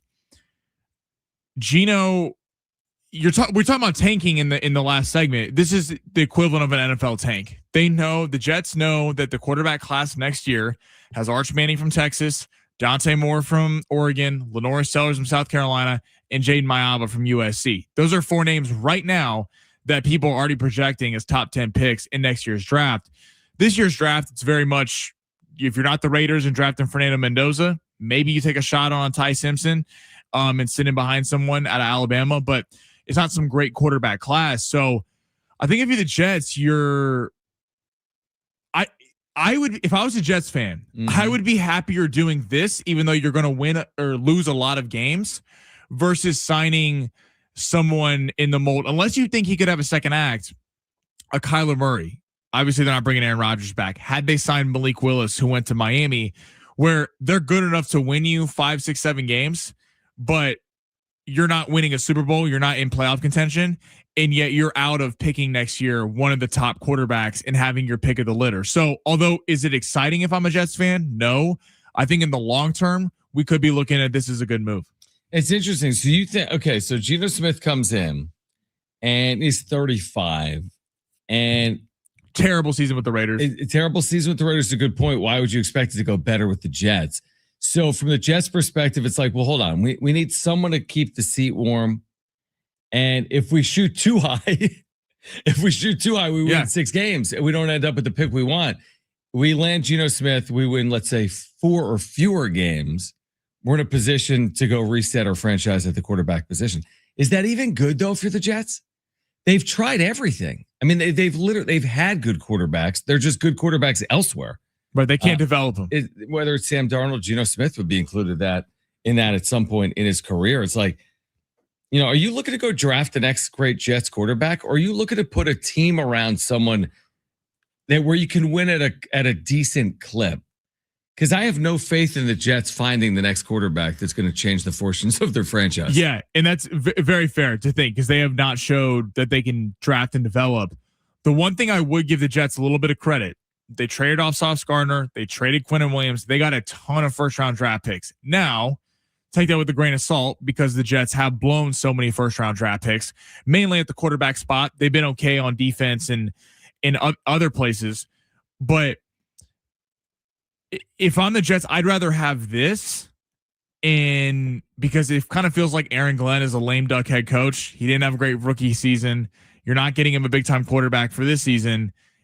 I mean, if I was predicting, I bet Mike McDaniel from the Chargers, the new Chargers OC, is getting a head coaching opportunity next year after I think he probably excels with the Chargers this year.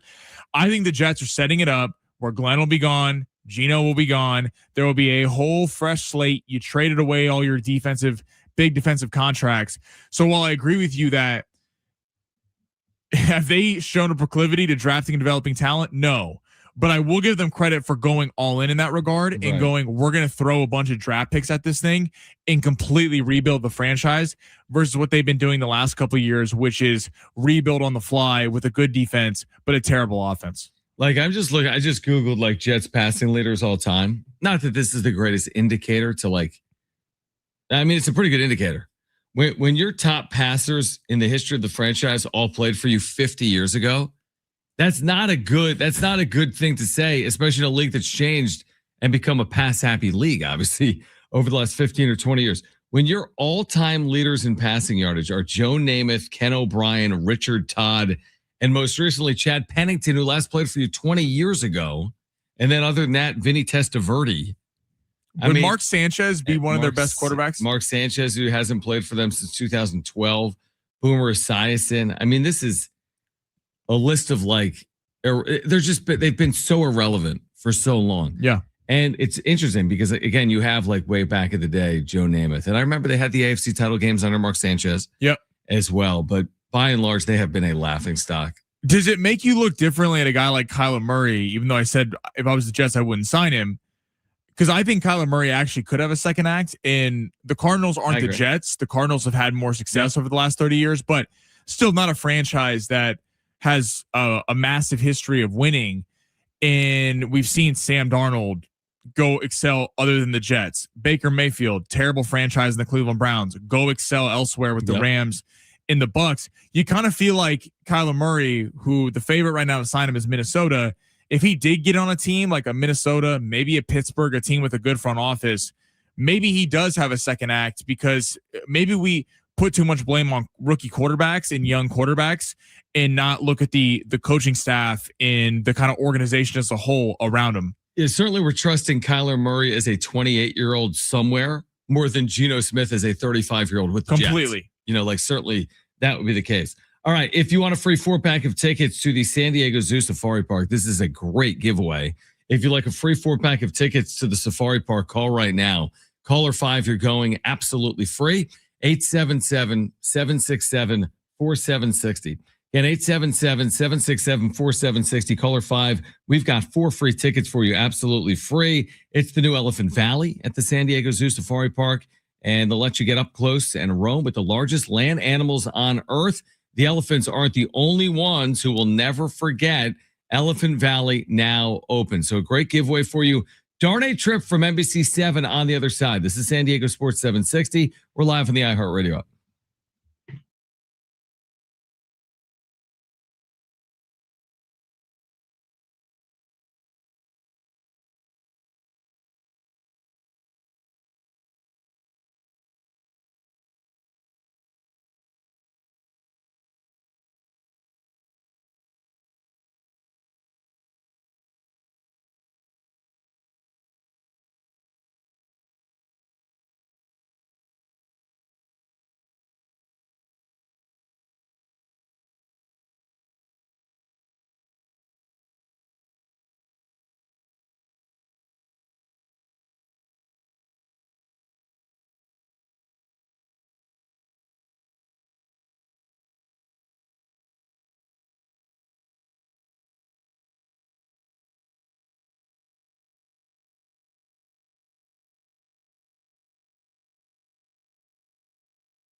This sport is sponsored by Lowe's. The Eagles add corner Tariq Woolen, Pro Bowl corner from the Seattle Seahawks on a 1-year, $15 million contract. Geno Smith headed back to the New York Jets with a late-round pick swap trade with the Las Vegas Raiders as of this morning.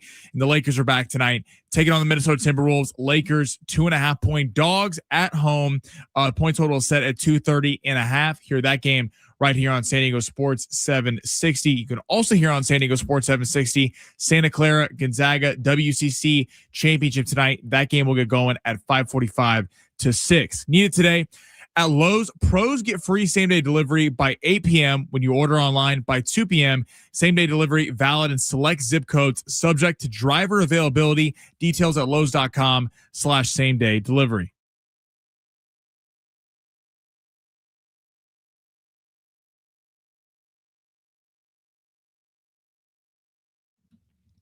All right, San Diego Sports 760. Darnay Tripp from NBC7 will join us momentarily.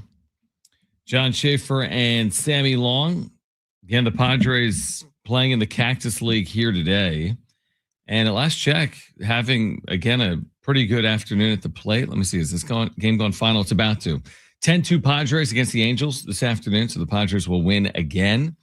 And for whatever that's worth, obviously, it's the Cactus League. You'd prefer to do it in the regular season. But I think the big story right now with the Padres is obviously their health of their rotation, whether it's Joe Musgrove coming off Tommy John or Nick Pivetta dealing with quote unquote mild arm fatigue. That is the story right now with the Padres. Of course, some of the players having success in the WBC as well. So we'll get into it with Darnay Tripp, NBC7, back with us right now on San Diego Sports 760. Also the host of the brand new show on NBC7, and that would be Sports Night. I have that right? Sports Night in San Diego, featuring not just Darnay Tripp, but also Jon Schaefer this upcoming Sunday night. Is that correct? That is correct, John. Happy to have you back. Yeah, thank you for coming back to Sports Night with me. So, all right, we'll get into that. How has that gone so far? So Sports Night is now following.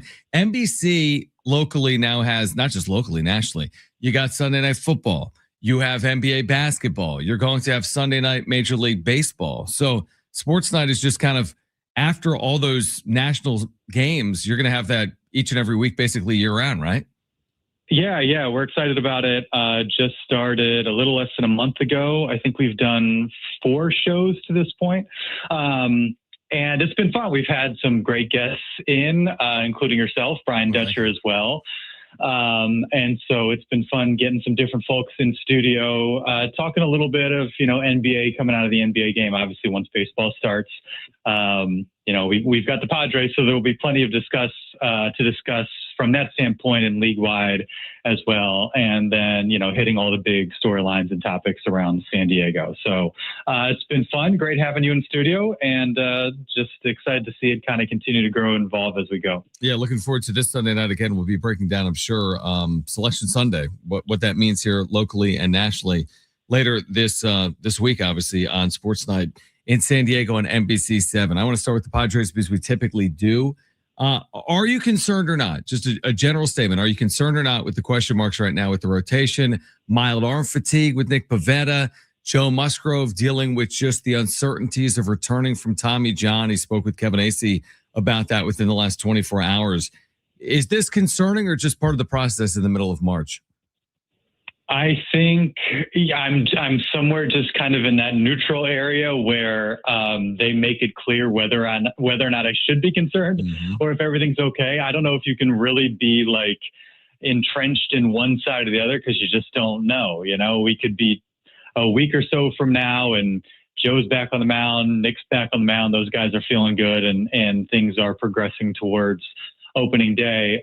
You could also be a week and a half from now and things are still slow going and you don't know their status for the season. And so it is kind of one of those annoying situations where I don't know if there is a really clear answer, and they might not know at this point if there's a really clear answer. And I think that's just kind of the nature of the beast as it relates to Joe and coming off Tommy John surgery. And there's just so many different ways this whole thing could play out. And so it definitely, starts to fire off some alarms. But you just don't. Again, there's no way of knowing at this point.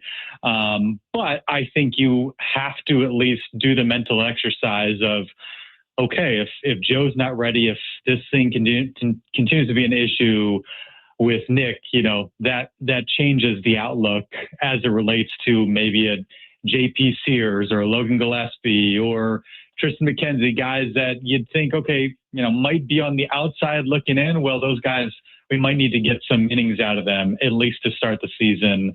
And then hopefully those guys will progress shortly thereafter and things will be as we expected them to be, sooner rather than later. Yeah, I mean, it's kind of a part of baseball. Obviously, it doesn't always go the way you hope it to. And then, something like Musgrove, all right, you knew you were going to be dealing with a guy coming off Tommy John. Nick Pivetta obviously is coming off a career year. They will need him clearly in 2026. On the opposite side, I asked about your level of concern. What's your level of optimism just with what we've seen in the WBC from some of these Padres players, whether it's Tatis on and off the field or Mason Miller having success for Team USA? Is this encouraging, or do we read anything into what plays out in the WBC or not? Yeah, and that also feels kind of like the $1 million question a little bit. I think with Mason Miller, I think we've gotten a pretty good sense of who he is and how devastating he can be in that role. And so any positive signs we see from him as a pitcher that has his stuff, I think you feel pretty good about that. Like there's less variance there. Whereas with Fernando Tatis Jr., we've seen him struggle. We saw the worst slump of his career last year. We saw the dip in power. Now, how much that had to do with, the role he was in hitting leadoff. It sounded just based on what Craig Stammen and others have said, maybe he wasn't crazy about that situation. Now, obviously doing it with Team DR, he seems to be having a great time with it. Yep. So who knows how much of it was that. Off the field things, I was listening to you on Padres Collective last night, and Kevin Acee, grilling him again and again about his wrist, and him saying, "Okay, that was fine." So it's just hard to know exactly what played into some of the struggles last year, or maybe just him feeling like he needed to be a different version of himself when he was hitting leadoff. Obviously, what he's doing now with Dominican Republic is incredible. And I think it's just, as long as there's that good foundation with his swing or what have you, how he's feeling, how he's doing, and just kind of keeping him like locked in. I think one of the big questions will be like, how do you keep those guys fresh going into the season? And I'll be curious, like, does their usage look a little bit different in like April than it normally would, coming off, a rushed preseason spring WBC? Because, it was July last year, and certainly Fernando, and I think it caught up with Machado a little bit later, just physically taxed. And so I think, there's a lot you can't control with baseball, but you can control DH, down days, that sort of thing. And so, especially now, it seems like they'll have a deeper lineup. I'm curious what impact that might have and how they manage those guys coming off the WBC to kind of keep them fresh and energized. Yeah, I am as well. And I do find it interesting that now in Major League Baseball, you have the extra off days. Like by starting March 26th, you've built in, 3 to 5 more days than you probably had built in 5 to 7 years ago. And it'll be interesting to see how that impacts things as well. Early for the Padres, I want to say they have like the first Sunday off, and there's all these random days off in the first couple of weeks of the season.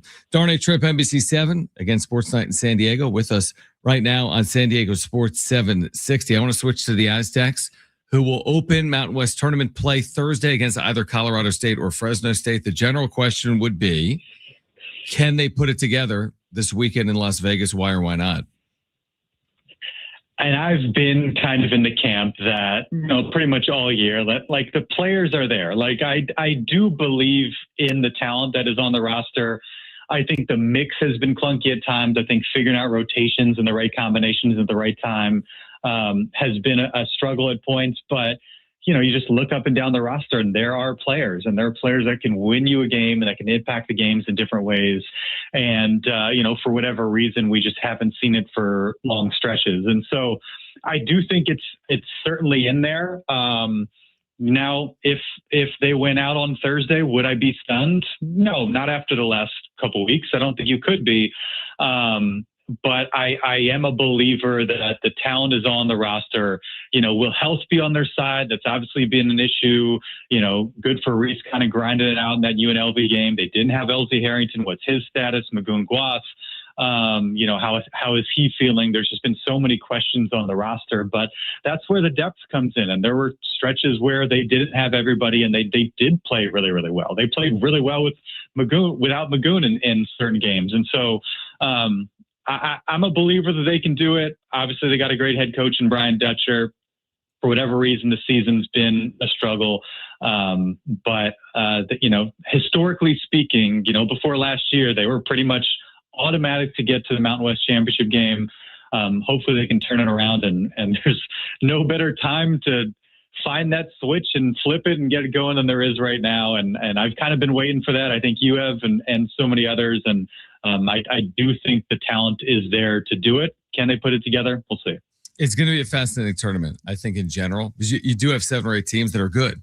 Mm-hmm. And there's not a clear-cut favorite. Even Utah State is going to make the NCAA tournament. They certainly should make the NCAA tournament, but that doesn't necessarily work in their advantage in a tournament setting, because the other teams are really, really hungry to make the tournament, where Utah State potentially already has punched their ticket to the big dance. So, yeah, it's going to be interesting. We've talked about their depth too, Darnay, like the depth as their kryptonite or advantage. Will it be? If you play a second or third day, I mean, maybe that is the difference for San Diego State at the end of the day. They have 10 or 11 where other teams have relied on 7 or 8. Maybe that's a difference maker if they get to a Friday or Saturday. Yeah, and that's another interesting question. Like, we saw Dutch kind of tighten up his rotations a little bit towards the end of the season. Does that continue? Is it based on matchups? Whoever they play in that first round game, do they feel like there's a certain guy that's not a great matchup for them? And I'm sure the staff communicates these things with the players and says, "Hey, you're probably going to be seeded mostly tonight, but that's because the matchup, we have guys and we are trying to win 3 games in 3 days, and we feel like there's a good chance that we're going to need you tomorrow." So how that plays out is going to be fascinating, especially just.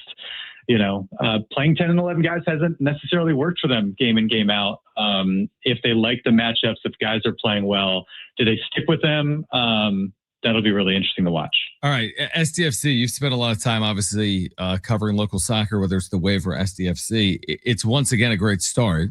They've got CONCACAF Champions Cup coming up at Snapdragon Stadium this week, but they're also 3-0 in Major League Soccer. Was this your expectation? We know last year was surprising. It was their first year, so there weren't really expectations.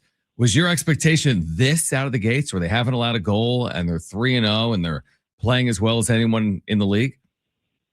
Yeah, it's tricky. I mean, are we shocked? Probably not. I think, with the CONCACAF Champions Cup being new to San Diego, I know there's a lot of people in town that are a lot more familiar with that tournament than I am, but still not necessarily knowing exactly like how they stack up against, some of these Mexican squads from around the region. And so I think the Pumas match was probably the biggest eye opener when they get down 1-0 and then they roll off 4 goals in the second half, and they look like the team that kind of blew us away last year. And I think that was a real eye opener to handle business in that tournament, because I think there are a lot of smart soccer people around town that probably figured this would be a good experience for them, but they're probably not going to advance. And they do that.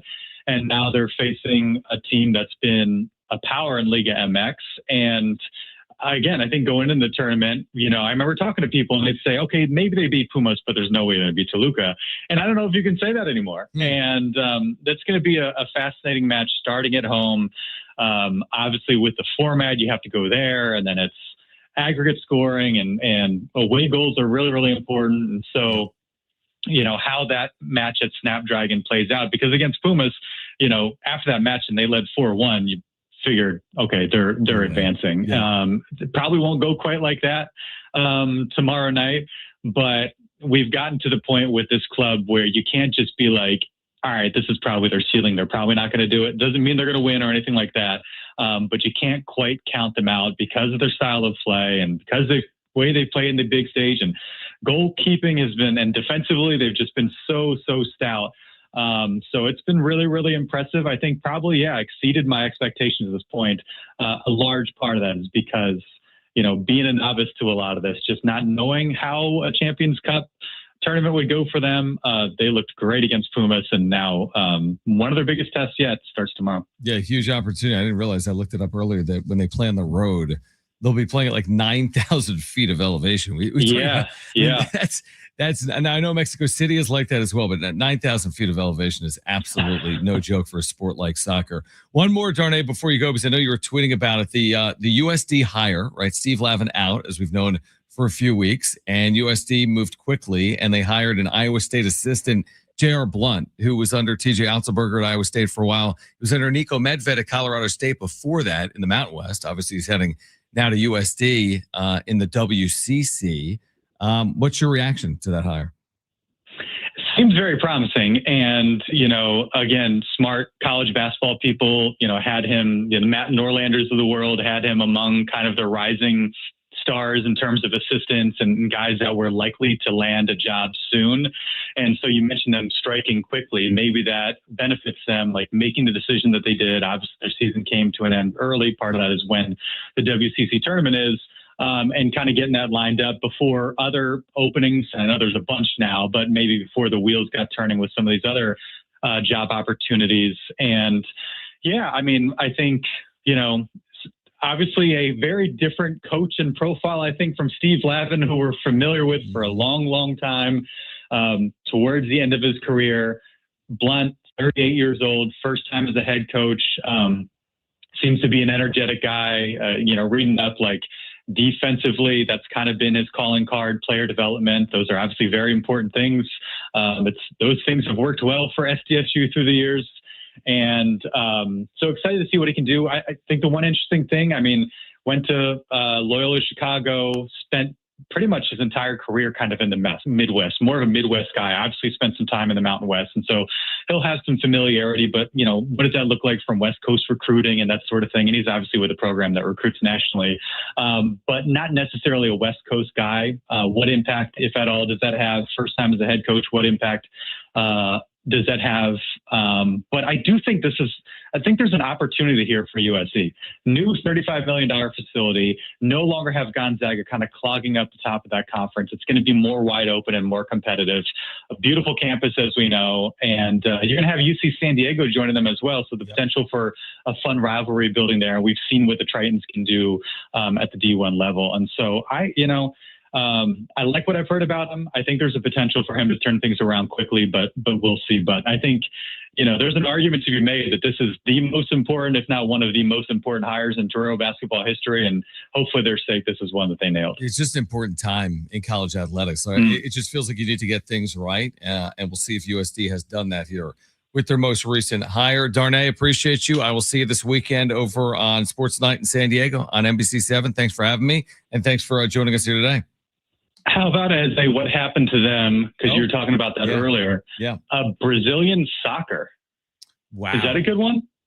That's it. When's the last time they were in like a World Cup final?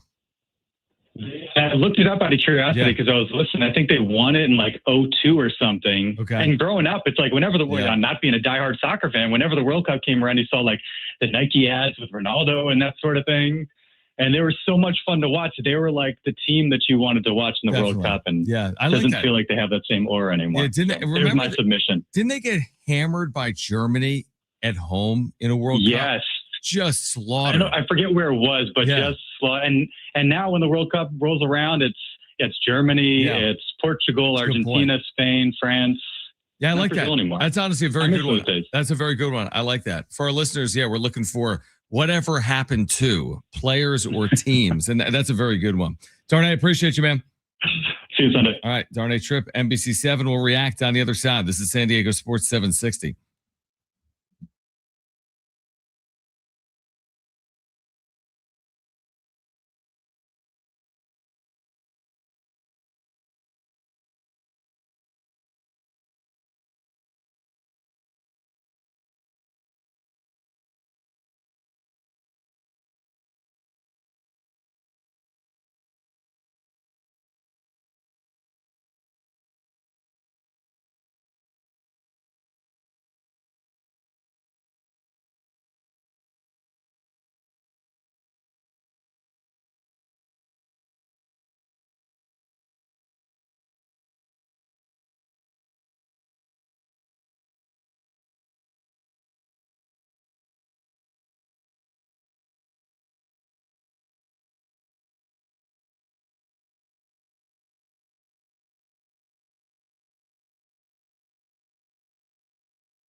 All right, San Diego Sports 760, John Schaefer and Sammy Long with you until 5:45 because we have WCC championship action, Las Vegas, Nevada. Upset last night. Santa Clara over St. Mary's, which means we get Santa Clara and Gonzaga. I think people thought it was just a coronation of the final meeting all time between St. Mary's and Gonzaga in the same league. Not to be. They will not meet in the championship. They looked good last night, Santa Clara. What's interesting is, we're going to see the WCC get 3 teams into the NCAA tournament for the first time in forever because Gonzaga is going, St. Mary's is going, and presumably Santa Clara is going. They can literally punch their ticket by beating Gonzaga. But like things are changing out west. Gonzaga is going to pair up with San Diego State, along with Utah State, Boise State, Colorado State, right? And it goes on and on. WCC will have a new look next year. This is just like, this is a process that all started when Texas and Oklahoma announced they were leaving the Big 12 for the SEC, which was like a true lifetime ago. That was probably pushing 5 years. It was in 2021. I think it was out of nowhere in the summer of 2021. I think it was a Texas A&M beat reporter that broke the story because Texas A&M was mad that Texas was going to be joining them in the SEC. And right, because they want a recruiting ground. Yeah, so it was like a scoop. And anyway, that realignment has been playing out. Like there have been like shockwaves from that realignment of 2021 all the way to this day. Like it's all the stuff that's happening more recently, like Sacramento State is now in FBS football and North Dakota State is joining the Mountain West. All of that started when Texas and Oklahoma announced they're leaving the Big 12 for the SEC in like 2021. And that was so funny because that one, at least when it got announced, Texas and Oklahoma was earth shattering, but it made sense. It was kind of odd why Texas and Oklahoma isn't in the SEC. If you think about it geographically, not that they're far away from the Big 12, but it made a lot of sense. And then I remember the day SC and UCLA, I remember listening to Steve Hartman on 1360 when they left, and it was like, what? I mean, USC and UCLA are going to the Big 10. Like, what is more synonymous with Pac-12 football than USC and UCLA? I mean, that is just, they go hand in hand. And it is so wild that if you had told someone 10 years ago that Texas and Oklahoma are in the SEC and USC and UCLA and Oregon and Washington are in the Big 10 and Notre Dame is still not in a conference, you would, I mean, it's kind of nuts to think about college realignment. And for the Aztecs next year, it's just exciting because what we saw this year with, the Mountain West being very talented and a lot of good teams, but not great resume building teams that you could make your hay off of.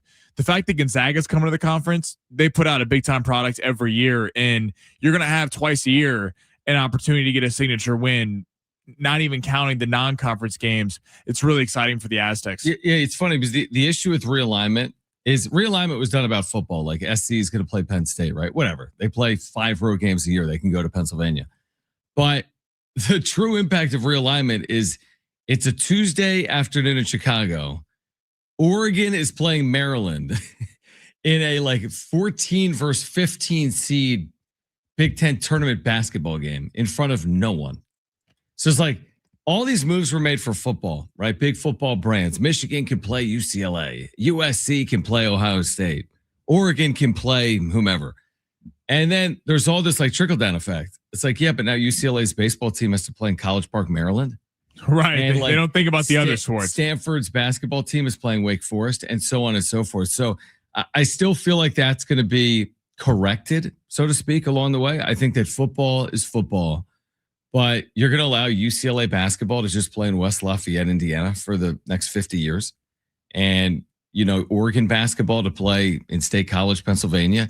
Like you're asking a lot of those programs that are not football programs at Oregon, Washington, SC, and UCLA to be competitive with that level of travel. Who even wants to do that from a student athlete perspective? I want to go play volleyball at SC and travel to Wisconsin and Nebraska and Penn State. Why wouldn't I just play Penn State? And as opposed to making 8 trips out east, just make 1 trip out west. And I think this is the first year we're starting to see it in conference tournament games. To your point, I mean, where's the Big Ten championship or Big Ten tournament again? Chicago. What's the Oregon alumni base out there? Oregon's got a big alumni, but it's like I think you see it in some of these smaller games in that you're not having like the Mountain West Conference tournament in Vegas is great because it's kind of equal distance from everyone. Every fan base can go attend. It is it's insane to kind of think about how conference realignment in football specifically has changed it for every sport. Completely agree. All right.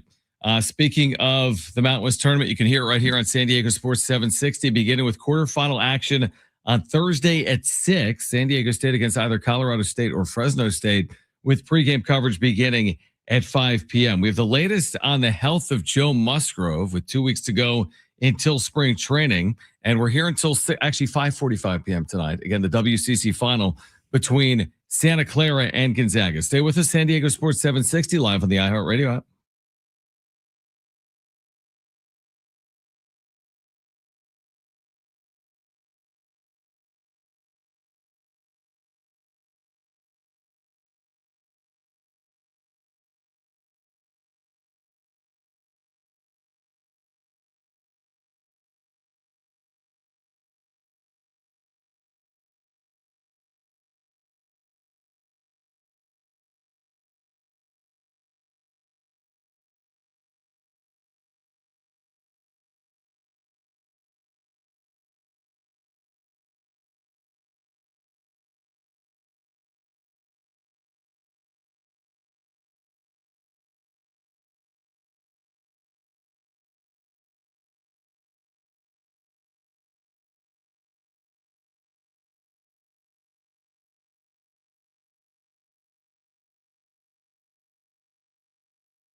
The sport is sponsored by the Taking a Walk podcast. Lakers, 8 o'clock tonight, taking on the Minnesota Timberwolves. Anthony Edwards versus Luka Doncic. LeBron is questionable for this game. Lakers 2.5 point dogs at Crypto. Hear that game right here on San Diego Sports 760, and some big signings out of the NFL today. Tariq Woolen headed to the Eagles, a 1-year, $15 million contract coming over from the Seattle Seahawks. Romeo Doubs, star Packers receiver, headed to New England to fill Stephon Diggs' role, 4 years, $80 million. And the Jets have traded back for Geno Smith from the Raiders for a late round pick swap. Step into the world of music with Buzz Knight's Taking a Walk podcast. Each week, Buzz brings you up-close conversations with new and legendary musicians for one of the best music interview podcasts. Listen to Taking a Walk on the iHeartRadio app or wherever you get your podcasts.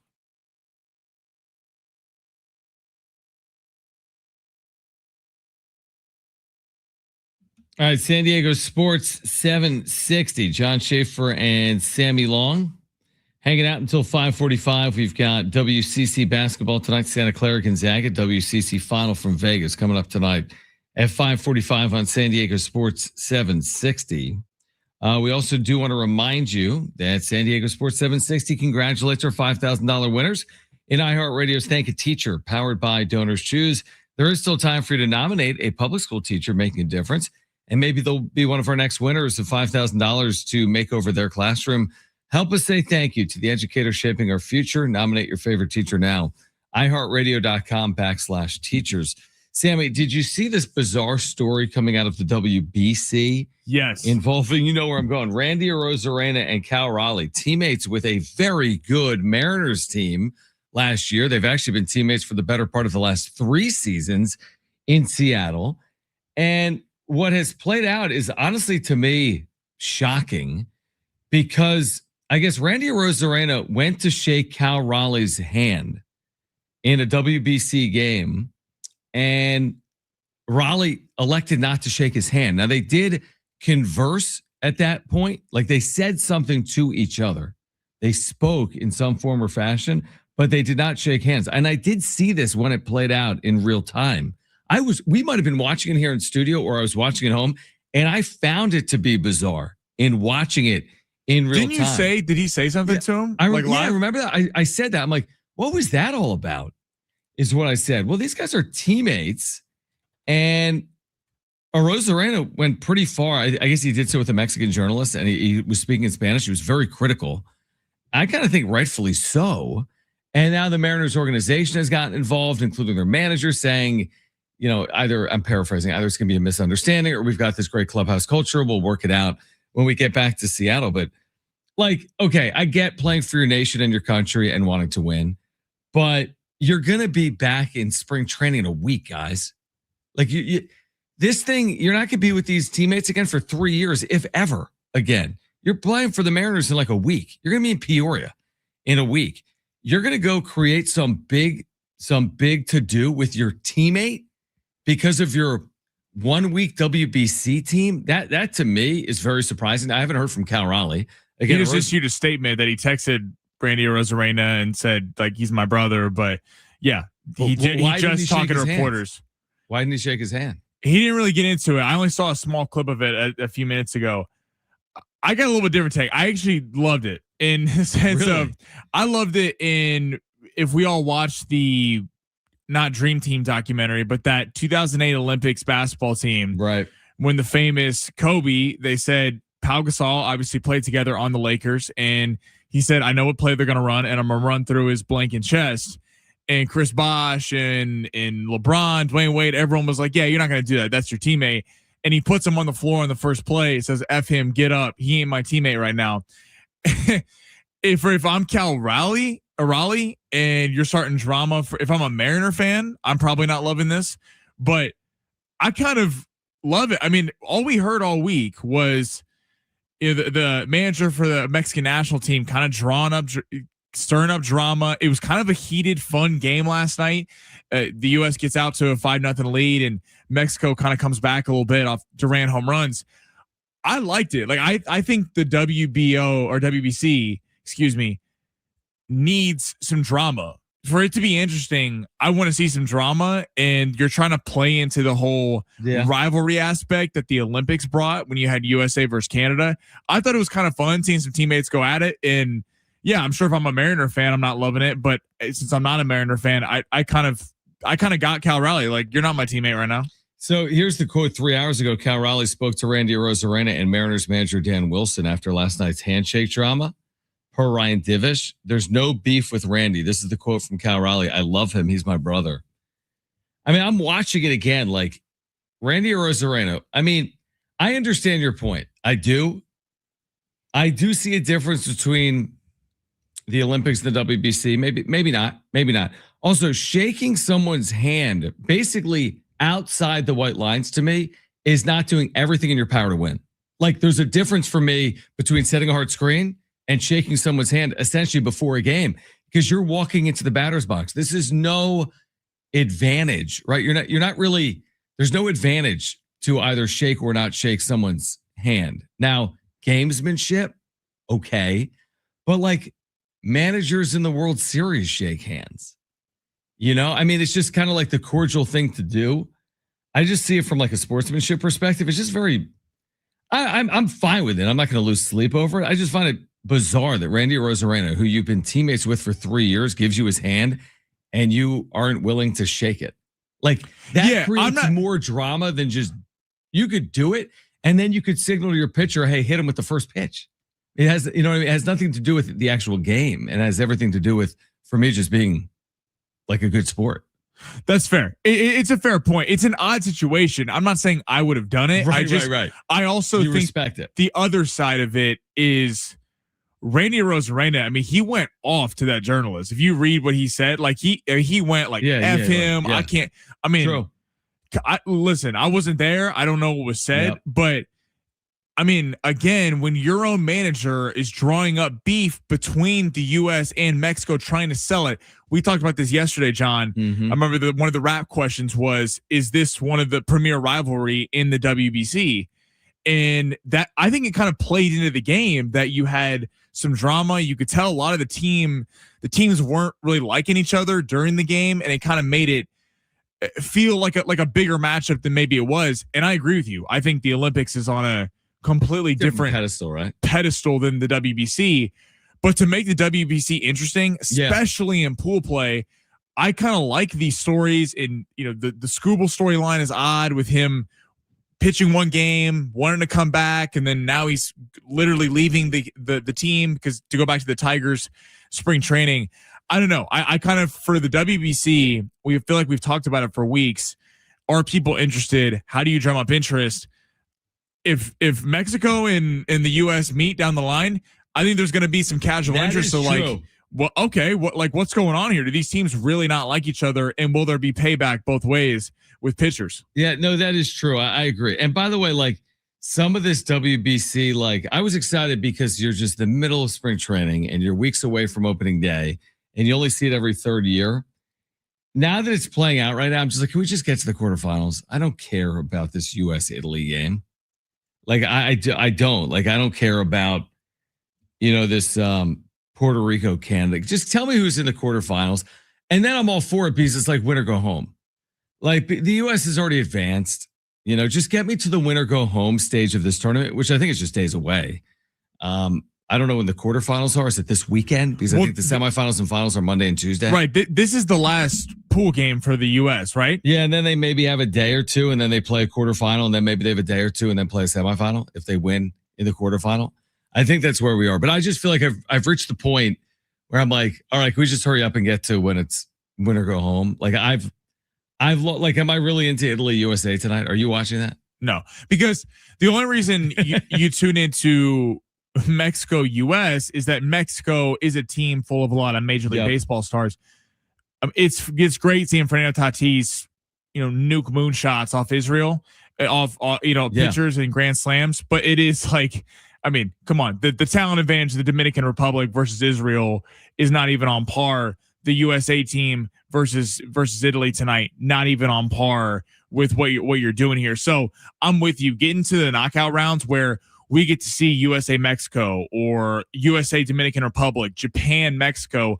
We get some real matchups with MLB stars. Yeah. I think people will tune into that, but yeah, like Italy doesn't really get me to the screen tonight because literally, who is playing for the Italian team? I don't think Mike Piazza.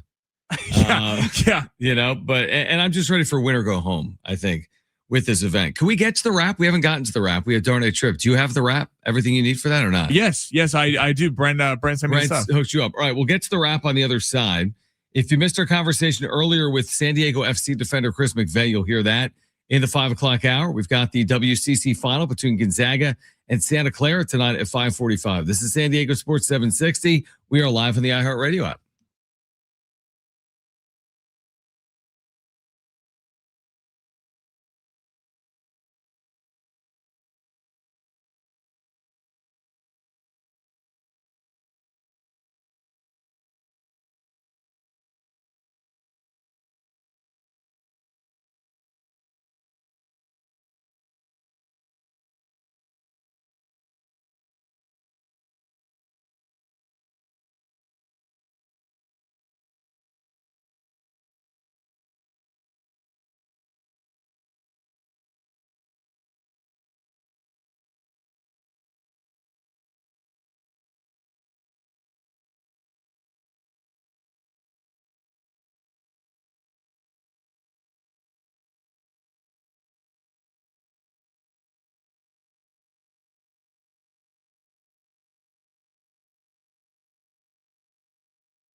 All right, San Diego Sports 760, John Schaefer, Sammy Long.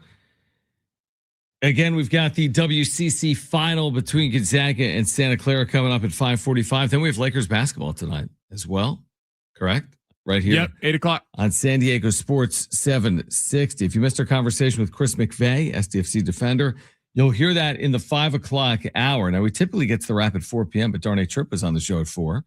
So let's get to it now. It's time for the wrap. Presented by Sombrero Mexican Food. Check out their website at sombreromex.com. All right. Celtics Spurs tonight on NBC. Is this a finals preview, John? All right, so I'll start, and then I want you to react to all these as well. I'll say no, because there's a lot of variables there, and I'll explain it like this. The odds of that happening, even if they're favorites in both conferences, would be low. First of all, I don't think the Spurs are a favorite in the West. I think they're among the favorites, but I don't think they're favored over Oklahoma City, although they've dominated Oklahoma City in the regular season, but they haven't played them forever either. So I think it's possible the Spurs could get there, and I think it's possible the Celtics could get there as well. I think it's more likely the Celtics get to the finals than the Spurs, truthfully. So I'll just bank on like the variables at play, and Oklahoma City being the defending champs and still leading the West as we sit here today. I'll take OKC over San Antonio. So I say no in terms of this being a preview of the finals. What do you say? I'm with you. I actually would have the Celtics as my favorite in the East. Yeah. I think every team has flaws. The Knicks, Jalen Brunson's not playing good basketball right now. I just don't believe in Karl Anthony Towns being a number 2 on a championship team. Pistons lack shooters, and I'm sorry, I can't pick a team with James Harden in Cleveland, who's averaged 13 points in his last 3 game sevens. I'm with you, though, on the West. I feel like we're getting a little bit ahead of our skis with San Antonio. Yes, they're a fantastic team. Wemby's an unbelievable player, unicorn to watch, but Oklahoma City should still be the favorite. And I honestly wouldn't count out a Denver. Denver's getting Aaron Gordon back. Cam Johnson just coming back. So I think everyone kind of falls in love with San Antonio as, well, look at all these guards they have. De'Aaron Fox, Dylan Harper, and Stephon Castle. And they have a reason for excitement in San Antonio. I think San Antonio's time may start next year. I think we're getting a little bit ahead of ourselves in terms of San Antonio. Yeah, I would agree with you. And I mean, Wemby's Wemby. He's unbelievable. It's like he is the shiny object. There's nothing shinier than Victor Wembanyama. This guy is incredible. But we're still talking about 7-game playoff series, which he hasn't necessarily been accustomed to winning. What? So, I mean, that's a whole nother conversation that nobody's even had about the Spurs as of yet with Wemby. That's a great point. Yeah. They've had less playoff experience in Oklahoma City. Yeah. The Lakers, Minnesota, Denver, all of them. Houston, it feels like they're going to go from not making the playoffs to winning every series that they play in. Yeah, I think that's too far. Next question. All right. Would you take Japan or the field for the WBC? I mean, this is tempting to take to Japan. Now, if this was played at the Tokyo Dome, I would absolutely take Japan. If the WBC tournament part, like the one and done, was in Japan, there's no chance I would take anyone other than Japan. Now, fortunately, it's not held in Japan. So, it gives you more of a puncher's chance. I still think Japan is the prohibitive favorite, are they not? They have to be the favorite to win this. I'd be very America is at minus 110. And what's Japan? Japan was plus 350, tied with the Dominican Republic, I believe, at plus 350. All right. Now knowing that, they'll take the field. I know Japan won, obviously, last time. But with it being in the States, I'll take the field. I'm not overly convinced it'll be the U.S., but I'll take the field. Knowing that we get to the quarterfinals, there's 7 other teams that could theoretically do it. I'll take the field over Team Japan. I'm going to take the field as well. Now, I will be honest, the Scooball news makes you a little nervous because I think with Team USA, if you're throwing Paul Skeens and Scooball out there, and if you get to a 1-game scenario where you were able to literally pitch Scooball and then go to Paul Skeens, good luck hitting off that, even with all of Japan's, massive sluggers, Shohei Ohtani and company. I think with even taking the U.S. out of it, the Dominican Republic playing excellent baseball right now. I mean, all the stars up and down that lineup. They have a couple of really big pitchers and Christopher Sanchez as well, not just all the hitters and, Juan Soto and Tatis and Machado and everyone. And then even a team like Mexico I don't think they're going to win the whole thing, right, but they're talented enough to where they could beat Japan. So you said this earlier, baseball can be a little bit of a crapshoot, and it is the better team, the quote better team on paper, does not always win, and in fact, a lot of the times doesn't win. So I will take the field with that. All right, next question. What team has disappointed most so far in NFL free agency? I mean, you'd have a better feel on this than I would, truthfully. The most disappointing team in free agency, would we say because the move has been the worst or because they've been the quietest? I think either or. If you want me to go. What do you got? Okay, I would go with the Chargers, actually. Interesting. I think the Chargers, there is a lot of reason for excitement for next season. You get both tackles back, Joe out and Rashawn Slater, and you have a bunch of money to spend in free agency. And a lot of people before last week were picking the Chargers to win the division. Not me, but a lot of people were picking them. And weirdly, with the Chargers and the Broncos, been very quiet, haven't done anything. And the Chargers need they got Tyler Biadasz, the center from Washington, but they needed receivers. The defense is getting older, re-signing Khalil Mack at age 36 and Derwin getting up there in age at 32. I just think, although the Raiders are not going to contend, they've had a good week. The Chiefs have had a good week, adding Kenneth Walker and Tonga and Gilman and some players. And I feel like the Chargers, with the amount of money they had, could have gone out and got a Romeo Doubs.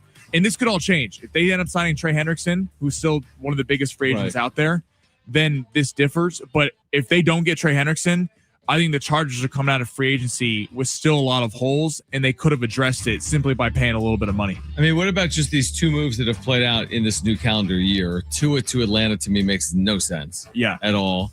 Geno Smith to the Jets maybe makes sense for the Jets, but not necessarily for Geno Smith. So I feel like these veteran quarterback moves are kind of curious moves. I mean, does it really matter? It's the New York Jets. And is Tua starting or not? I still don't understand the plan here. Is Michael Penix the starter or is Tua the starter? Well, I think it might be Tua because Stefanski, who's the new head coach in Atlanta, didn't draft Michael Penix. Now, if I was Stefanski and that staff, I would want to see if Penix could develop into something, but it just feels like with Tua, you're going with a guy who, even though Penix hasn't been very good, has a smaller arm. Injuries everywhere. Injuries, not mobile anymore because of the injuries. I don't get the Tua move. I'm with you on that. Yeah, Tua move and the Geno Smith move, both of them, I don't see as anything of significance really in the NFL. I mean, obviously, they're not going to be significant NFL quarterbacks in 2026. Final question. All right, would you take the Aztecs or the field in the Mountain West tournament? And Vegas has the odds. The Aztecs are the second favorite behind Utah State to win the Mountain West Conference tournament. Well, obviously, I'm not the person to ask this to, even though we're asking this question. I mean, the math supports this being one of the most, this league having the most parity maybe in the country among mid to high major leagues. There's 8 teams that have a legitimate shot, I kid you not, to win the Mountain West tournament. So the math would support, obviously, there's 8 teams that have a shot to do it. But the one thing San Diego State has is they've been through this a lot before. Under Brian Dutcher, 8 years, 7 times he's played for a championship. The only year they didn't was last year. And they have the talent, the depth, and hopefully the health to potentially navigate this. So it's hard for me to answer it as simply as Aztecs or the field. Again, obviously, you add up the percentage of these other teams winning, and they'll have a higher percentage chance, including what you just said. Utah State's literally favored right now over San Diego State. But I'd spin it this way and say, hard to count the Aztecs out in a Mountain West tournament, especially their final ever Mountain West tournament. And there's no at-large path, really. So, like, you either win or you're unlikely to be in the field, which is extra motivation.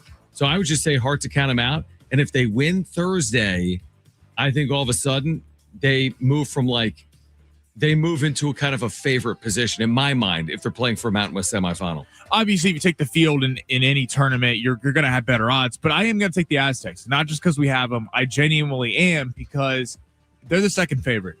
Utah State, you just touched on it. Would Utah State like to win a Mountain West Conference tournament? Absolutely. Right. They don't need to. Right. They don't need. They're going to hear their name called on Selection Sunday. So actually, if you're a gambler, you can find a lot of value in some of these conference tournaments with teams that just need it more, as evidence of Santa Clara last night over St. Mary's. St. Mary's already in the tournament. Yep. Santa Clara needed a win to get over the hump. And when you look at the Aztecs, has it been frustrating at times? Yes, seeing the inconsistent performances. They didn't look good against Colorado State and Grand Canyon. They look amazing against Utah State. But when you look at the draw and the fact that Grand Canyon's on the other side of the bracket, I know Colorado State, they're likely playing in the first round, but I still feel on a neutral floor the Aztecs are a much better team than them. And I keep going back to this. The fact that the Aztecs played 11 guys for most of the season, I don't know if that was always the best thing to do during the regular season, but in a Mountain West Conference tournament where you got to win 3 games in 3 days and it's a little bit of a war of attrition, I think the fact of the Aztecs' depth could actually really shine in this tournament because they have just more bodies to go to.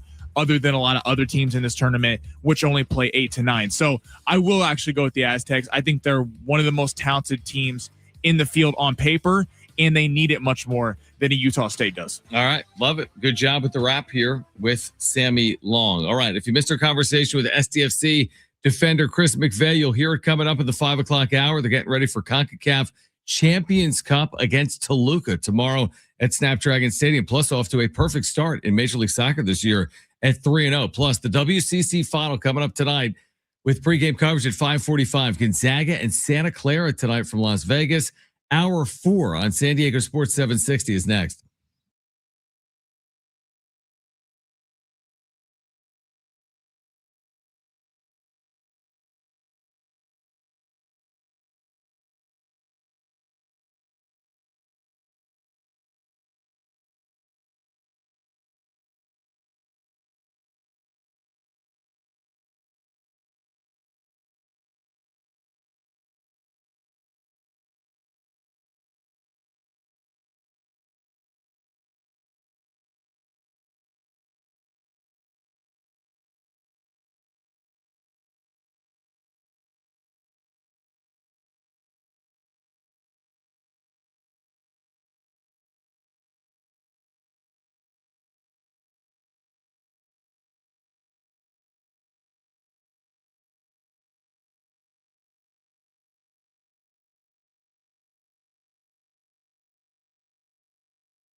The sport is sponsored by Udo.com. All your business apps in one place. Breaking news out of the NFL. Per Adam Schefter, the Ravens have just backed out of the Max Crosby trade. The trade is off because the new league year has not come in yet. They are still able to back out of the deal. So the 2 first-round picks that were headed to Las Vegas will obviously be going back to the Ravens, and Max Crosby will be back in the silver and black. And the Lakers are back tonight, taking on Minnesota at 8:00. Minnesota's 2.5-point road favorites. Anthony Edwards versus Luka Doncic. That game is going in LA at 8:00. Your business deserves tools to make you feel in control, not overwhelmed. With Odoo's all-in-one, easy-to-use platform, everything is together so you can focus on what matters. Start at odoo.com today. That's ODOO.com.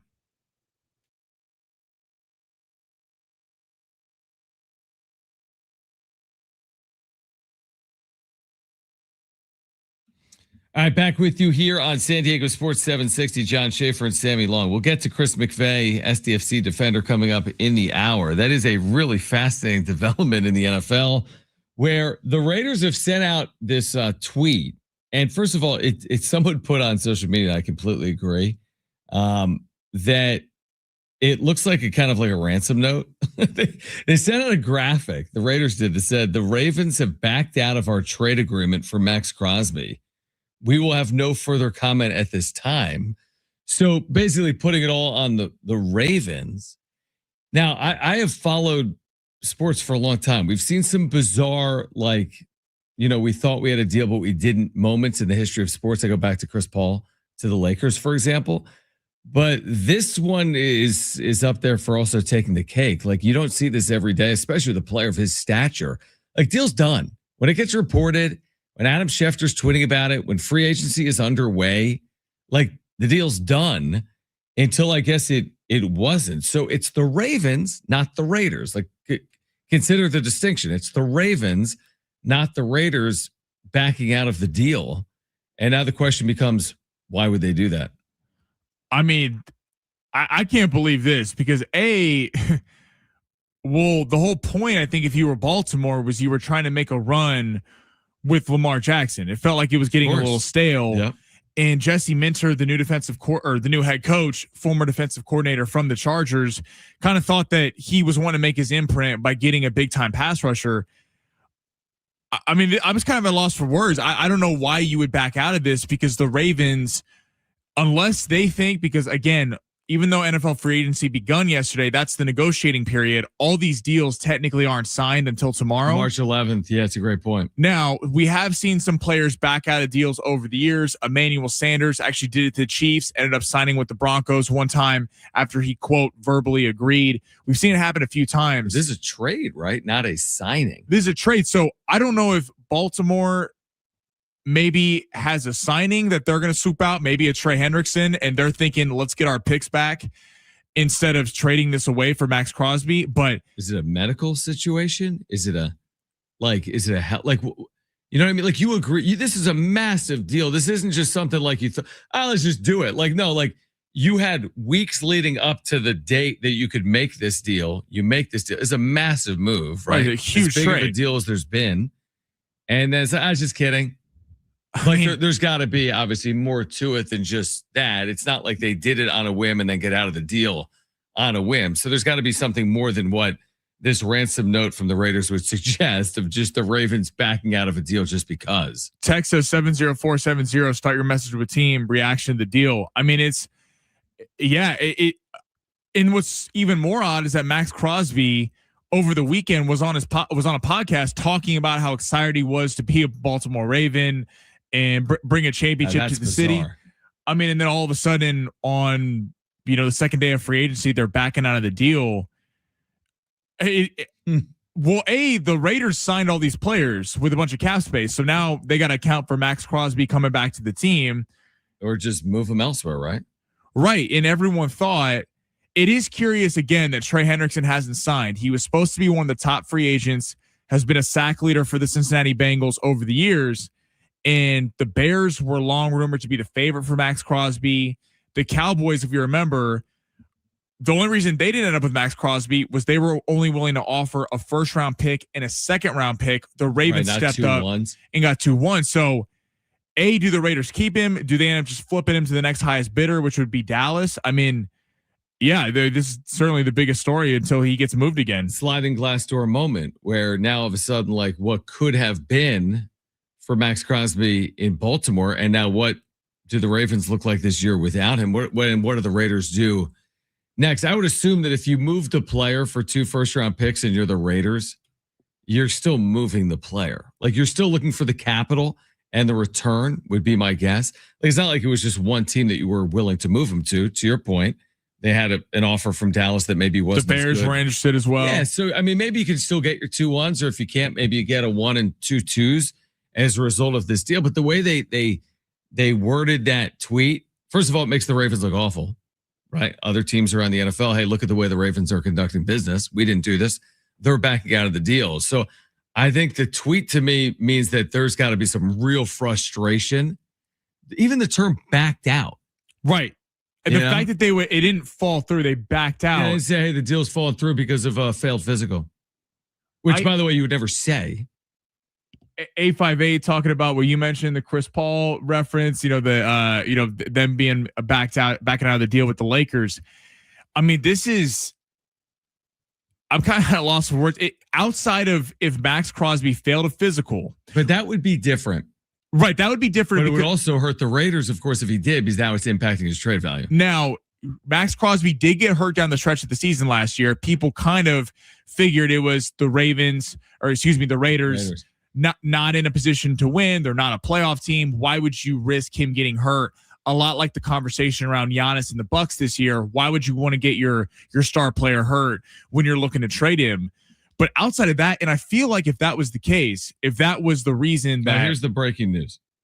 Max Crosby did not pass his physical from Diana Rossini. Oh, wow. So that becomes a massive issue for the Raiders, not the Ravens. I have no issue with the Ravens not completing a trade if the player doesn't pass a physical. The way the Raiders initially got that story out was like they put it on the Ravens. Now they didn't back out of the trade. The player you traded is damaged goods. That's completely different. So, and they probably want to get out in front of it because you still want to move this player. And for a failed physical for Max Crosby. Yeah, what does that look like? I mean, one of the best pass rushers in the NFL.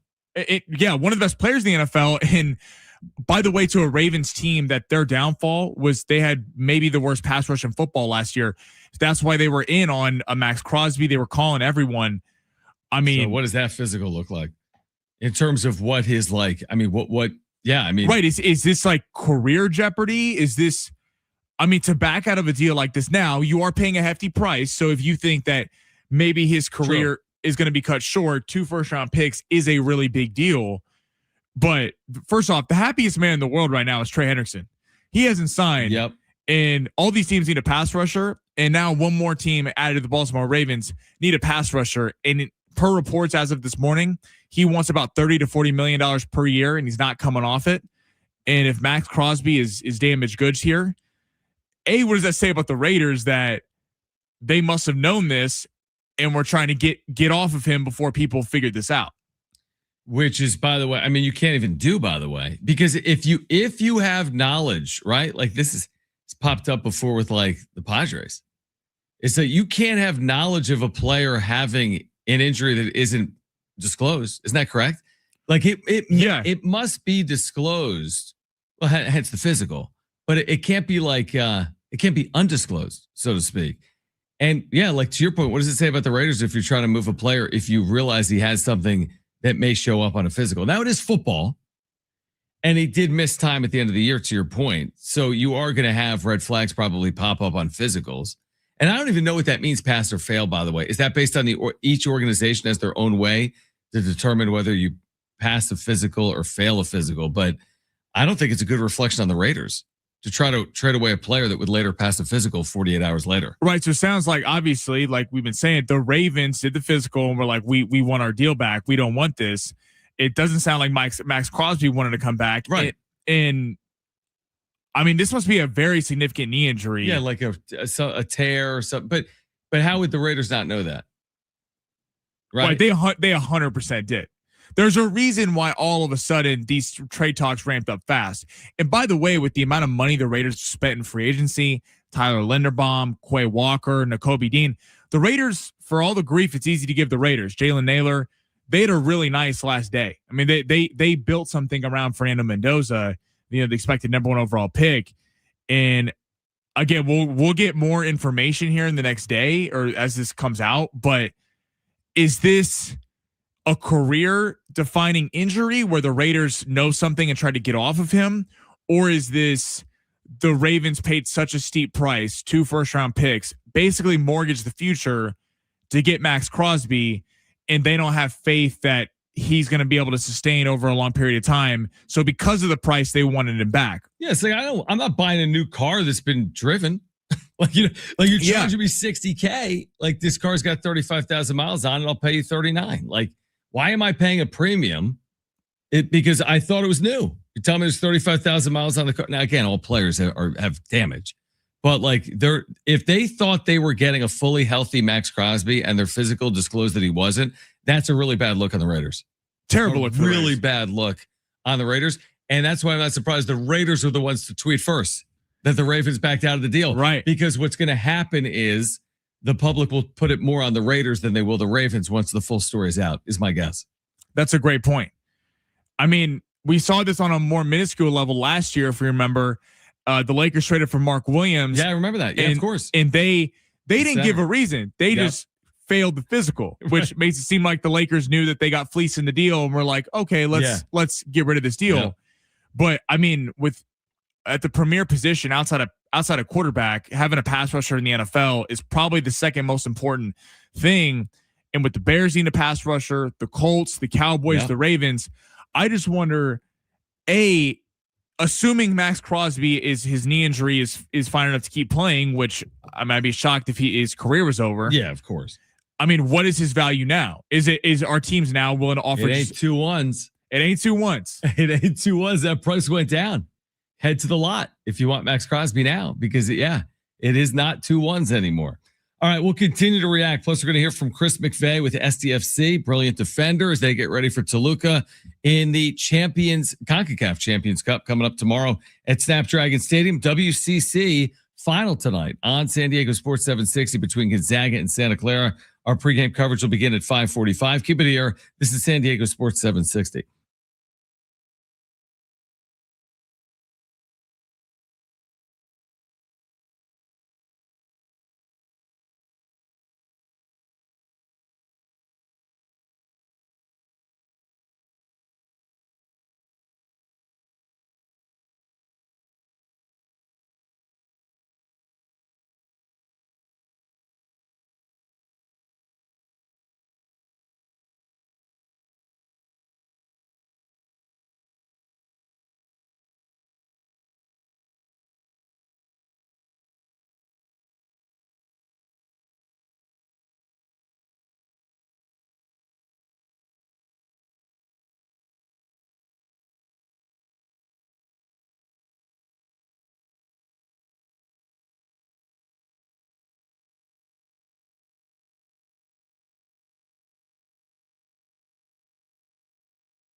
All right, more in the developing story about Max Crosby being, well, the trade is now off the board between Baltimore and Las Vegas. The Raiders saying the Ravens backed out. The Ravens saying Max Crosby failed a physical. We'll get back to that in about 10 or 15 minutes. But if you missed it earlier, really good conversation with STFC's Chris McVay. They're getting ready for the CONCACAF Champions Cup tomorrow night at Snapdragon Stadium against Liga MX champion Toluca. We asked Chris McVay. We started the conversation by asking about the opportunity and the challenge coming up this week. Yeah, I mean, it's a big game, but also a fun one. So I think a lot of the guys are looking forward to it, me included. And yeah, it's going to be a good challenge for us. But yeah, if we play the way we know we can play, then we'll have a good chance, I think.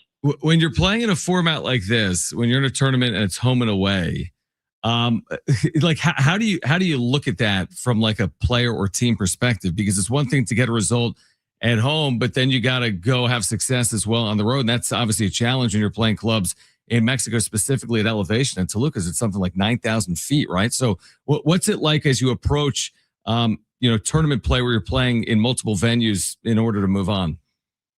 Yeah, no, definitely. I think it's important to try to get off to a good start and have a good result at home because, it can be a little bit tough playing away. But then again, like, I think we as a team just go into every game kind of the same way, regardless of if it's a friendly or if it's a, big game like this. So I think that kind of helps us because then, we go in to win every game. And yeah, obviously it's important to get off to a good start, but we just know that we got to focus on what we can do good, and then the results will come. Are there any secrets? We talk about this in a lot of sports, like playing at elevation, which you're not doing tomorrow because you're at sea level here in San Diego, but you will do in a week when you're playing at something like 8,700 feet at Toluca. Like, what do people say about playing at elevation? Is there any way to make it easier, or you just have to endure it? Well, I mean, yeah, we had the game in Mexico City against Pumas now last round, and that was also very high up there. So yeah, it's definitely, you feel it a little bit more than normal maybe, but yeah, I think it still comes down to, style of play, and, we want to keep the ball and have possession and then, make the other team run as well. So I think if we do those things that we do well in our play style, then that will help us a lot. We're with STFC defender Chris McVay with us right now in San Diego Sports 760, home for STFC here in San Diego. What's it like as a player to be bouncing back and forth between CONCACAF Champions Cup and also Major League Soccer's regular season? Yeah, I mean, there's a lot of games now, but it's also really fun. I mean, everyone wants to play games, and that's what we do this for. So yeah, to be able to play more tournaments and have, more opportunities to win trophies and be in more tournaments, it's always fun as a player. So I think, yeah, really excited to be able to have so many games. How would you describe, last year, obviously you guys got off to a terrific start in Major League Soccer and had a terrific year. And now this second time around, you're off to another terrific start where you've had 3 wins in 3 matches. How does this compare to what you were experiencing last year with STFC?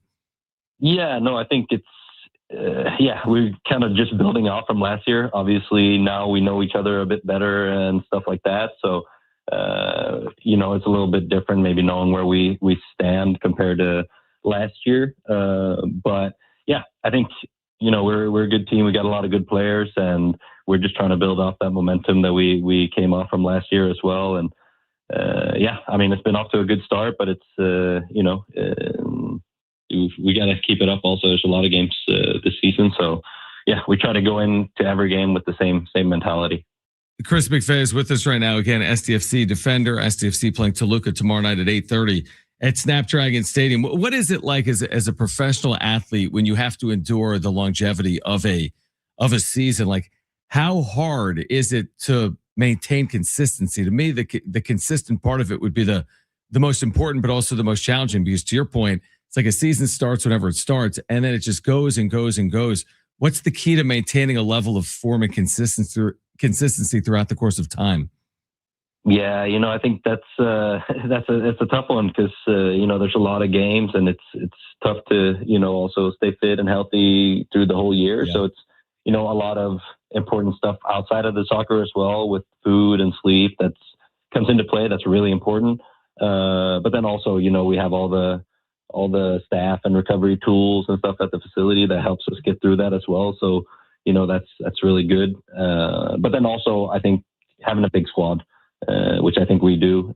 So having rotations when we need it, have players that, maybe are young and getting the opportunity to play. And I think, that's a big thing to get through the whole season. A year ago, as you know better than I, everything's new because the whole team is new because it's an expansion franchise. This year, as you kind of reference, you're kind of building off the successes of 2025. But what are the key differences, even from the club's perspective? Obviously, some of the players have moved on, including Chucky Lozano. Like, how does this club and its style? I'm sure the style of play is very comparable. Like, but what are the characteristics of this club that might have differed from last year's club?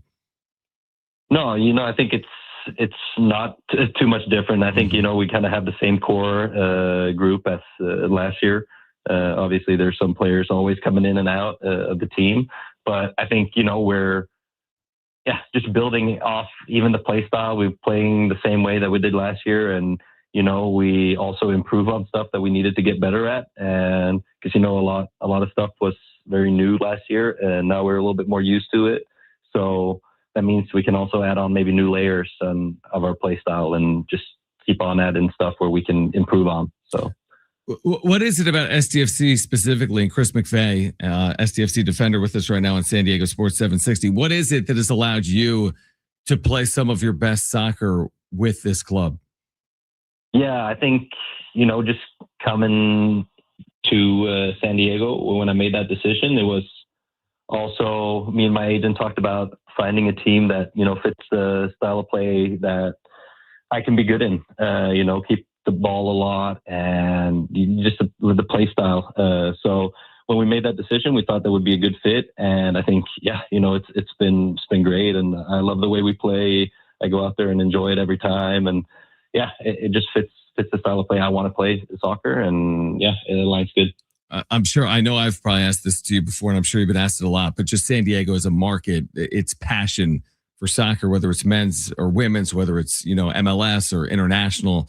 What has it been like for you to immerse yourself in Southern California, specifically in San Diego, and to see the way people react to SDFC?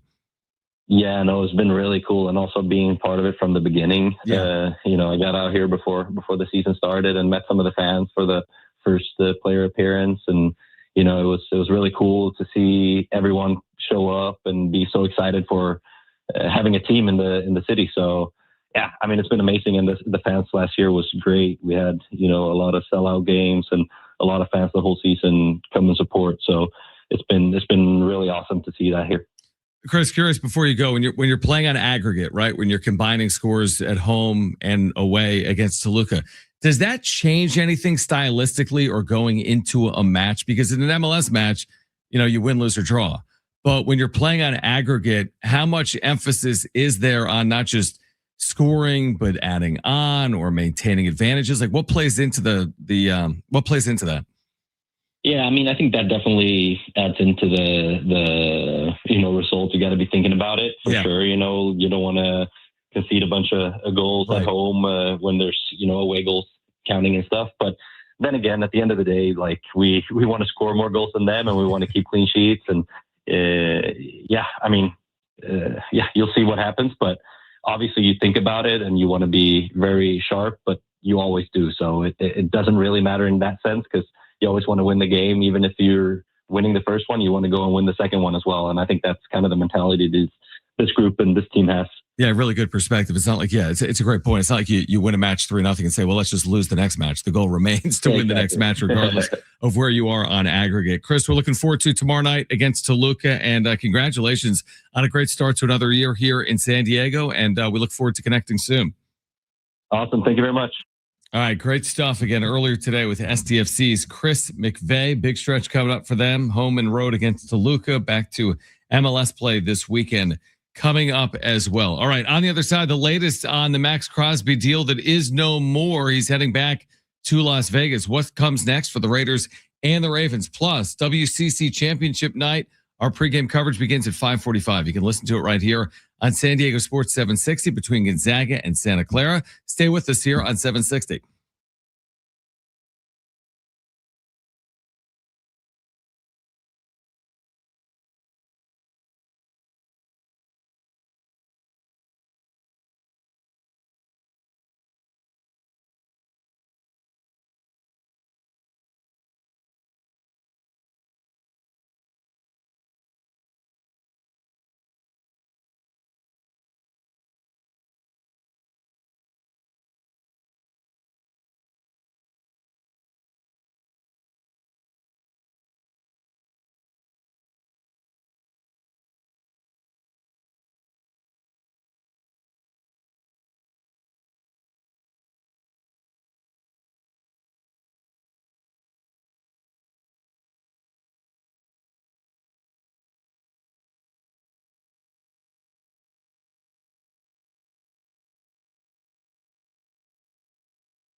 The sport is sponsored by True Green. Breaking news out of the NFL. Max Crosby, the trade no more, was on his way to Baltimore for 2 first-round picks. The Ravens have called it off after Max Crosby failed his physical. He was dealing with a knee injury at the end of last year. And per a report, Trey Hendrickson, the star pass rusher who is currently a free agent from the Cincinnati Bengals, is expected to make his decision tomorrow on Wednesday. Lakers back tonight, taking on Minnesota. That game is at 8:00. Lakers 2.5-point home dogs in that one. True Green, don't waste another weekend doing your lawn care yourself. Partner with the official lawn care treatment provider of the PGA Tour and get a golf course quality lawn the easy way. Sign up at truegreen.com, then sit back and relax. All right, a final time this afternoon because we've got the WCC championship game tonight coming up in just over 10 minutes. Pre-game coverage for Gonzaga and Santa Clara. Both teams likely in the, I mean, Gonzaga's obviously in. There's like a top 2 or 3 seed. Santa Clara is likely in based on their win last night over St. Mary's. So we've got pregame coverage beginning in 10 minutes. We're following this developing story that the Max Crosby deal between the Raiders and the Ravens is off. And the latest from Ian Rappaport is that the Ravens made a decision on Max Crosby's medical that they are not ready to assume the risk of Crosby's knee, therefore nullifying the trade. Remember, the Raiders sent out a tweet within the last 30 minutes saying that the Ravens have backed out. The Ravens have said, or the reporting is, that Max Crosby failed a physical. Now the question is, what's next? Like, what are the Raiders getting for this player coming off a failed physical? And what do the Ravens do to address their needs at edge rusher or pass rusher? Well, and the other part, I don't mean to be conspiracy theorist, but okay, did the Ravens go? Ian Rappaport just kind of talked about it on NFL Network, was saying when a player fails a physical, it's not like, oh, they kind of putting to bed that he can't play in the future. It's the team doesn't want to take on the risk of that, like you just read. They don't want to take on the risk because maybe of a volatile injury history. I mean, if you're the Ravens, are you looking at Trey Hendrickson, who's available, who is one of the top free agents coming into the free agency? He's older. He's 31, 32. So he's 4 years older than Max Crosby.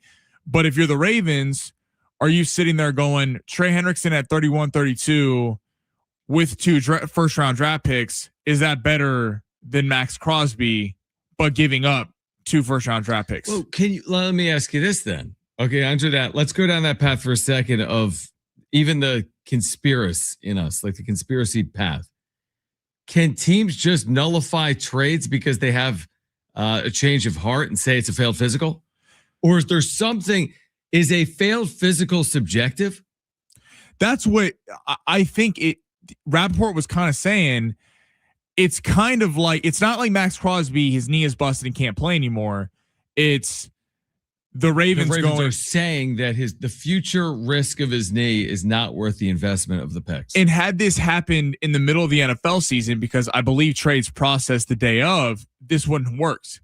But since technically the new league year opens tomorrow, because the last 2 days have been the negotiating period, the tampering period, where you're allowed to negotiate, technically none of these contracts signed, Mike Evans to the Niners, Kenneth Walker to the Chiefs, any contract signed the last 2 days, technically is not signed pen to paper yet. As with trades, none of them can actually go through until the league year is official. So the Ravens could technically kind of hide behind the fact of, well, it's not yet officially official. But okay, let me ask you this way. Why would the Ravens do this? As in, I'm much more apt to believe the Ravens wanted the player. They saw his medical records and like, thanks, but no thanks. You're asking me to pay the price, the premium, on a healthy player that isn't healthy. That's what I would have to assume, as opposed to them getting cold feet. Saying, you know what? Trey Hendrickson is out there. You know what? Let's just take the 2 first back, pay a little bit more money, and deal with the repercussions on the other side. First of all, you shouldn't be able to do that. You shouldn't be able to hide under the cloak of physical failed.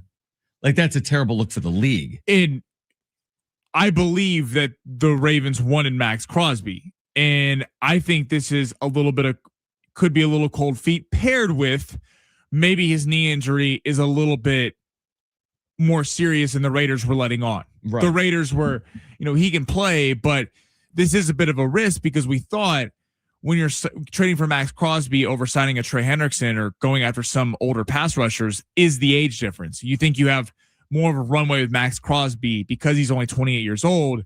But if you have a significant knee injury, you start to wonder how many years does he have left?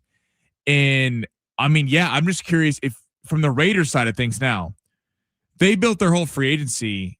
Now they had a ton of cap space anyway, but they had even more cap space because they got Max Crosby off the books. They built their free agency around the future and Linderbaum and Naylor and Nakobe Dean and Quay Alexander. I mean, so many Quay Walker, so many talented players. They signed like 7 to 8 guys. Are they just going to flip Max Crosby for someone else, assuming his knee's good to go? Because the Cowboys were interested, the Bears were interested. There's every team in the league would want a healthy Max Crosby, but the Raiders were adamant in the lead up to the trade that they were only going to trade Max Crosby if their price was met.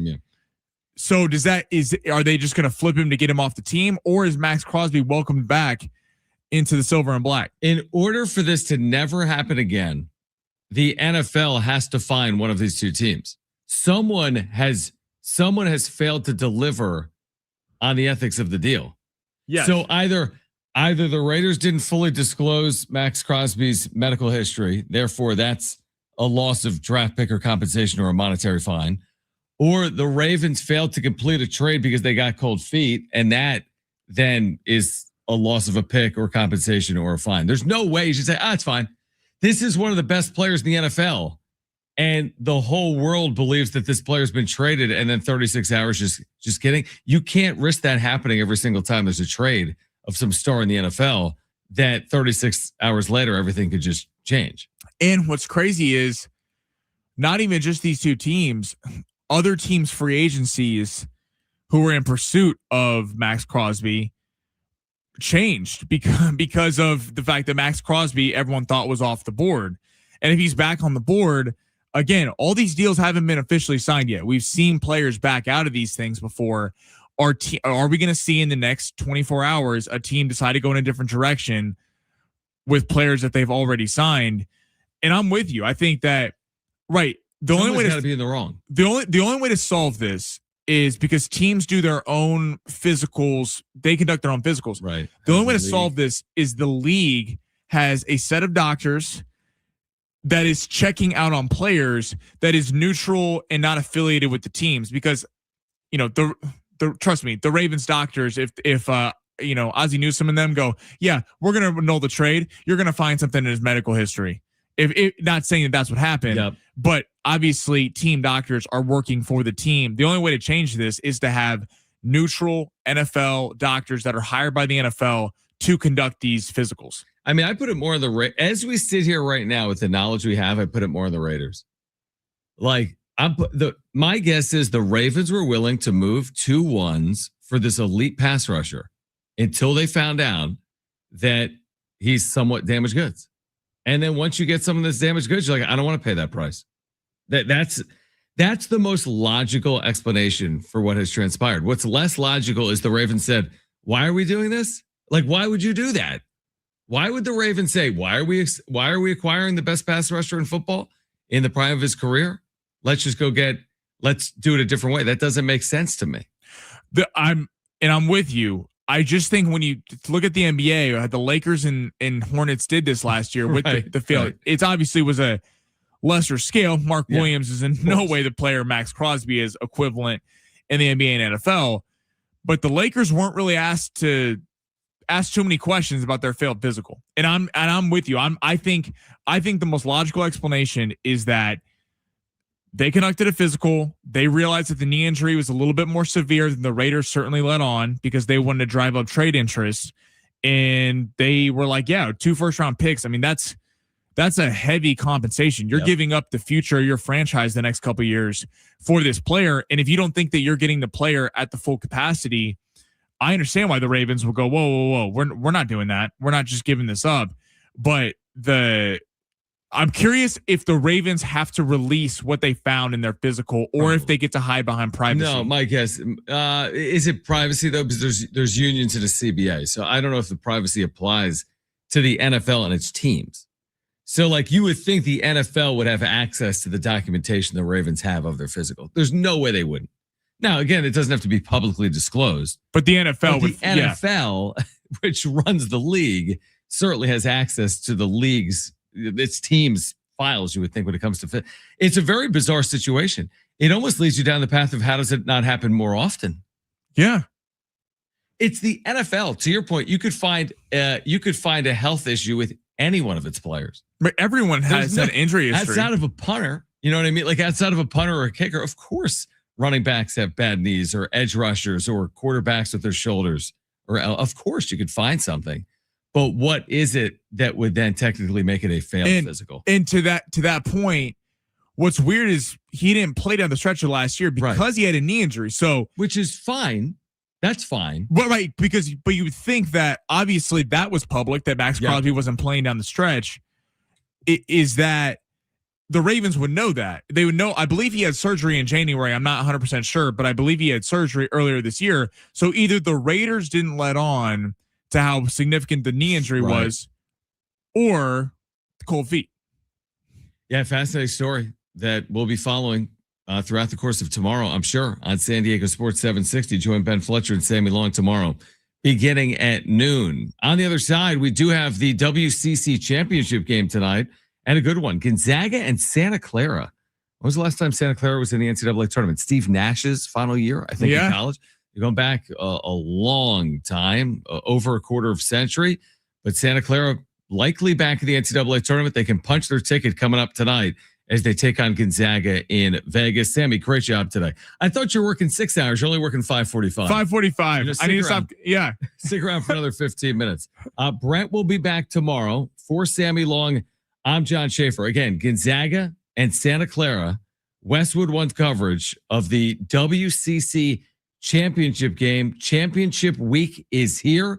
We've got you covered. That's coming your way next. This is San Diego Sports 760. We are live on the iHeartRadio app.